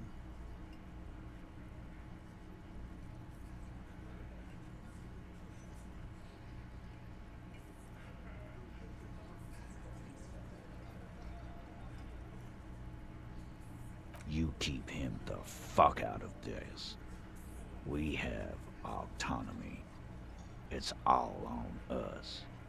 Evart runs the union. I run the Hardie Boys. When Titus Hardie says he runs the Hardie Boys, he means that in an administrative capacity. On that night, everyone acted as one man.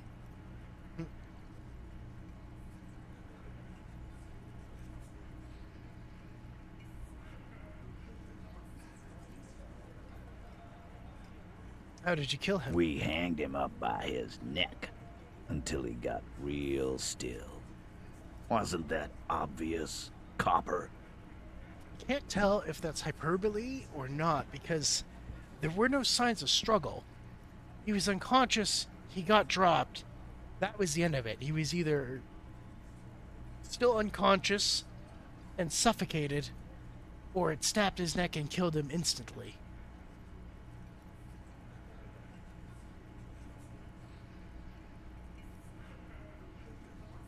Didn't they teach you anything at the cop school, idiot?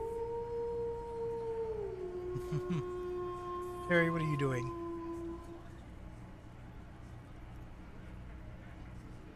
Terry, are you being sus? Is that what I'm missing out? I'm missing out on Terry being sus? Wow, Terry, why you gotta be so sus? You're pretty sure you've had at least 2 years of cop school and many more of active service. The autopsy showed there were no ligature marks. His hands were not tied. Can you explain that?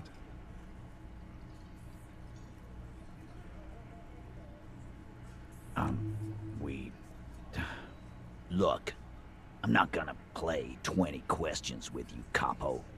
I'll say it again. We killed him. There's holes in this story they're covering. Yeah, I knocked him out. Came up behind him and clapped him in the back of the head. He went down like a sack of sand. That's right, lawman. And then we hanged the fuck.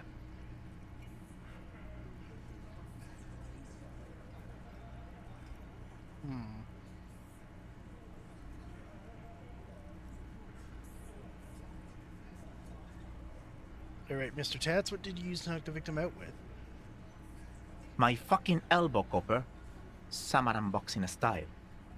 Alright, where did all this action take place? Right fucking here. Eugene already told you that the fuck had started coming to our bar. Yeah, man. Weren't you listening? Okay. Oh, 42% chance we get it. Alright, guys, we're rolling. Titus Oh, is solid yes. as a rock, and so are a few others. But First, tell me who's solid. Elaine, who looks like he might be Titus's right-hand man, the least antsy of the bunch. Definitely not his first time being questioned by the police. You guys, I love how I'm accusing these guys and doing crime and stuff, and you're working out just how sus Terry is. Oh, Joe too? I mean, Joe is claiming innocence.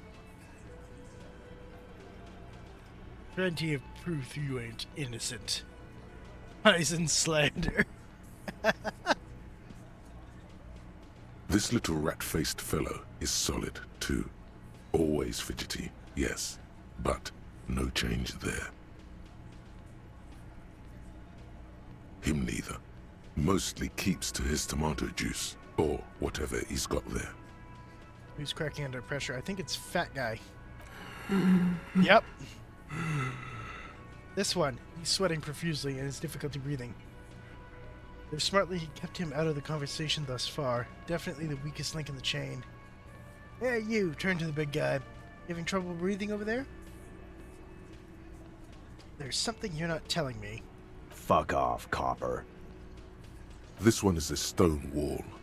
You won't get more out of them about the night of the murder. Not yet. Hey, you! Turn to the big guy. No. He looks up, startled, his forehead shiny from sweat. A few coiled locks are peeking out from under his warm woolen hat. Of course he's having trouble breathing. Just look at how fucking fat he is. Fuck off, Shanky. Angus is a powerful guy. All muscle.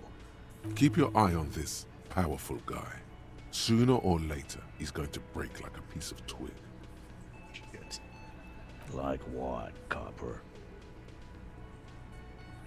Alright, you murdered him just like that, no remorse? How many people have you sent to the Shays? Ever felt remorse for them? Or send them to Reunion to rot. For 20 years. For life. Does it, as if it was worse than dying. Yes, but those were all bad people. Criminals. Scum of the earth. Look, I'm just doing my job, that's all. This is different. We enforce the law. You just kill people like it's nothing. Honestly, I drink so much, I really can't really remember anyone I've sent behind bars.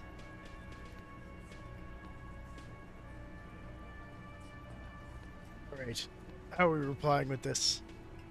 There is a vote in the chat. You can also put 1, 2, 3, 4 into the chat itself.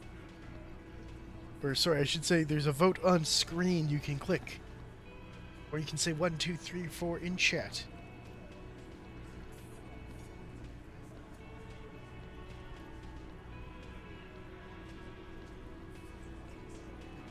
Joe. Sorry, Joe. The 8-ball has spoken. You're sus. You're sus.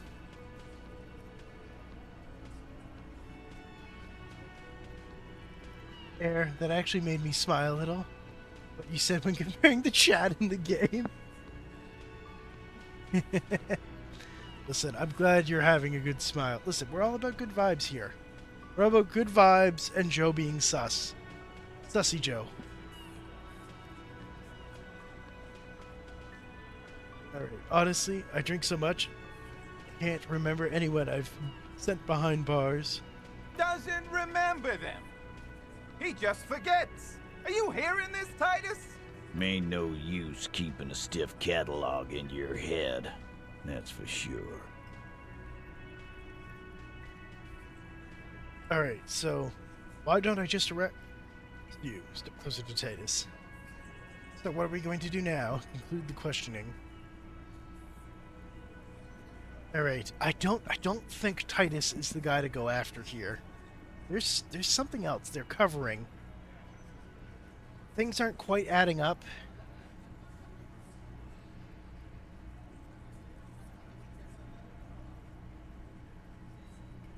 Alright, I'm gonna not threaten him with arrest.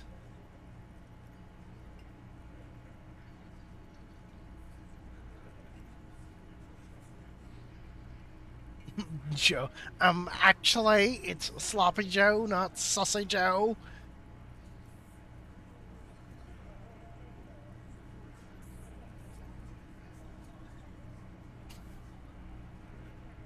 Listen, Joe wants you to know that he is like the, ground beef. He is not sausage. Nothing. Your investigation here is done. Leave Martinez, go back to your stations where you belong. I think we're going to stick around, thanks. Some things don't add up here, Titus. Lieutenant closes his note. I've done this job for long enough to know that people don't just confess to first-degree murder. Even if it is a group responsibility, we're going to look into this.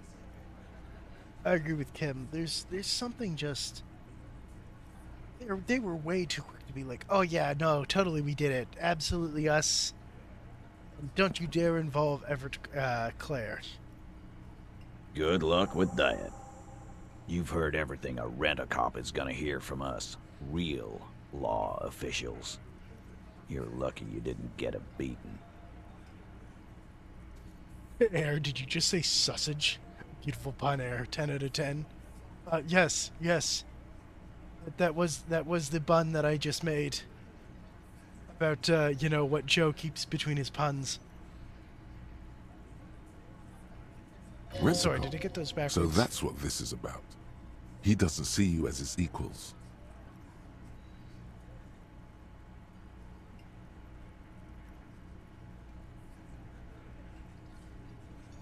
Right.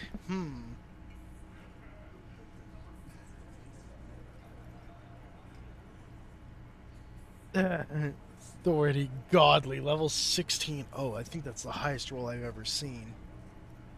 Establish authority. I have authority.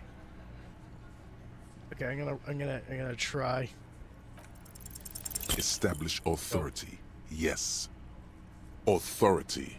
Feverish thoughts race through your mind. First, you tell me that someone's been raped, then you don't say who? That's bullshit. Stomp your feet. Not the only thing keeping this town from going to hell. You're not helping. Point your finger. Turn to the lieutenant. Kim, I need your gun. Nothing says I have authority like, assistant, please give me the firearm.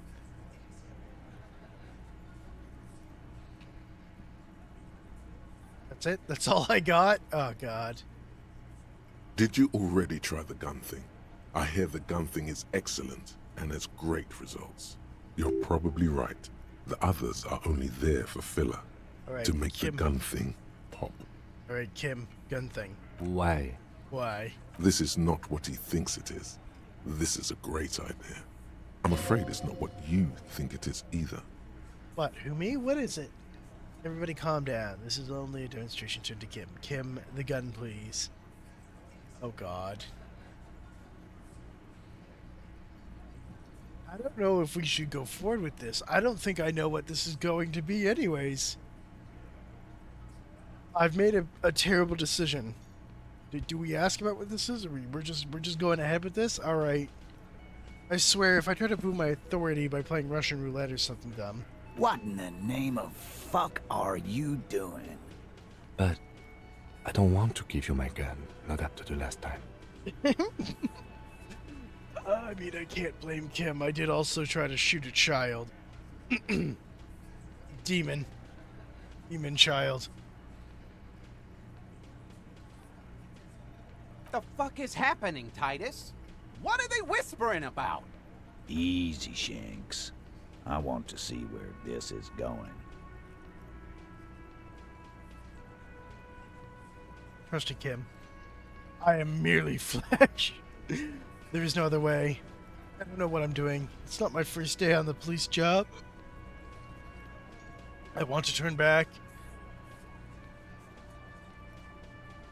What are we doing?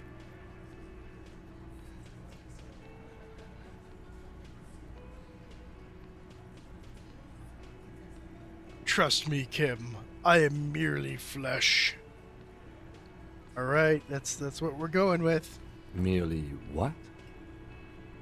He doesn't quite catch the last word. A brief moment passes in silence, then... Be careful. It's loaded. Oh, shit!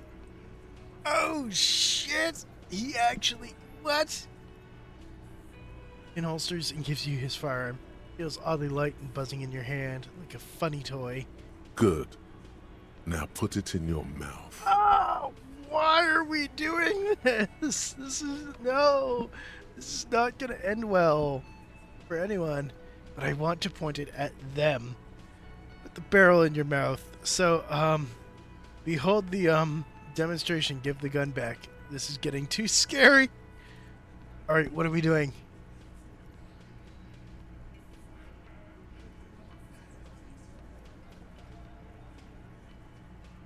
We're gonna prove that we're willing to blow our brains out. God.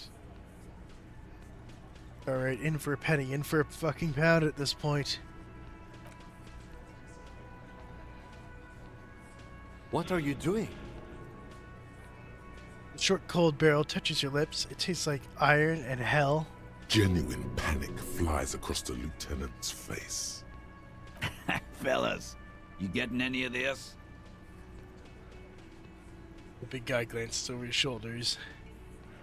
These are my thoughts. This is my head. You will never forget what happens in 5 seconds if you don't respect me. You better ready to fucking respect me. 5, 4, 3. I'm not fucking this kid. Stop. Finger on the trigger. You will respect me. I'm going to kill myself now. You fucking whore. Pull the trigger. Alright. I'm letting you guys vote on this. Your options are on screen now.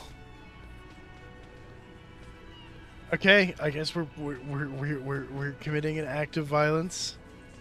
This might end the game.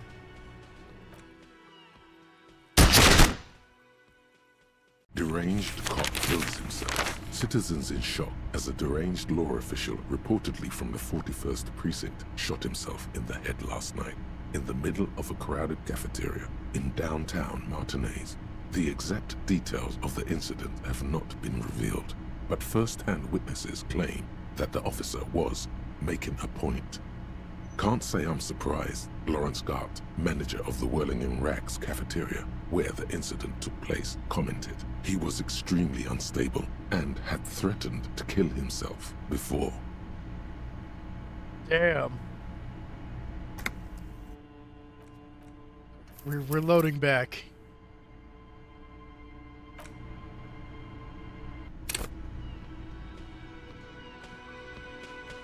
Yeah, and we had such a good roll with the observing these guys. Yep, you died.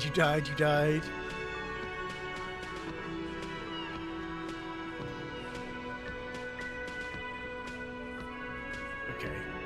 observe here. Photos of men in overalls, toting guns, and Union postcards. Placards. Behind the dockworkers, a ceiling-height window. The hawthorn branches scrape the glass like bony fingers. The men are talking, but you swear you hear those black limbs tap on the window as the wind blows outside. There's a little slide panel up there to let some air in. No need to open it in spring. It's still too cold outside. You're not so sure about that. Somehow you just know there's something out there, behind the glass. There's something out there. Yeah, your mother. It's not a very good mother joke, but the room still laughs. Something about those mother jokes just works.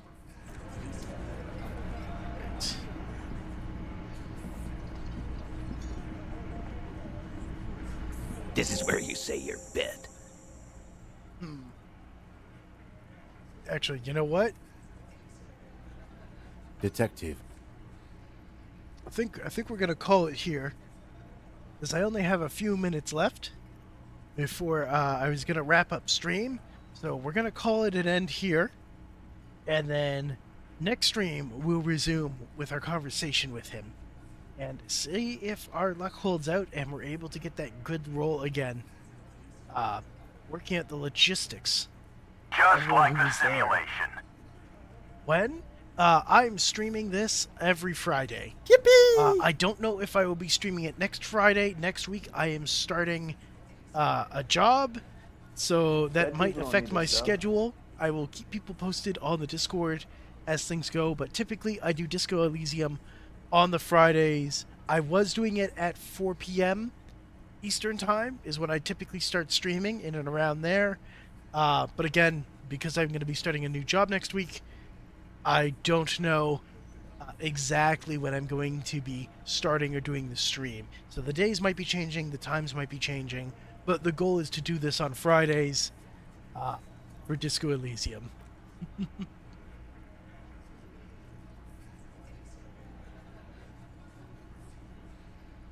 Oh, when were you sus in chat? Alright, let's go raid out.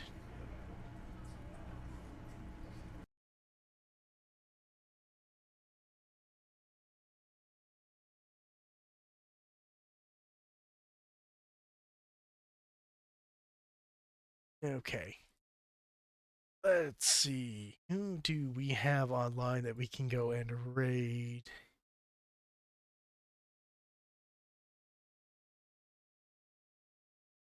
Let's see. I want to go and try and raid one of the new members of Little Critters. There we go. Looks like Thane is on, and they are currently in VRC. So let's go say hi to Thane.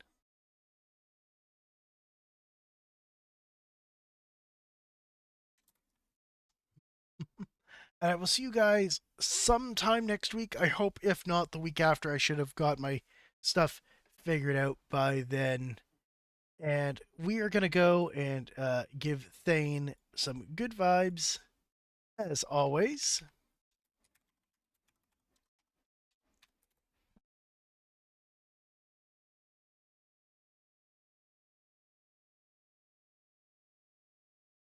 Go. Looks like that set up correctly.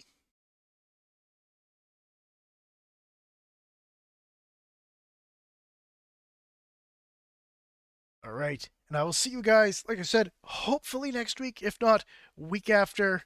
I hope everyone has a fantastic weekend ahead, a fantastic week. Peace.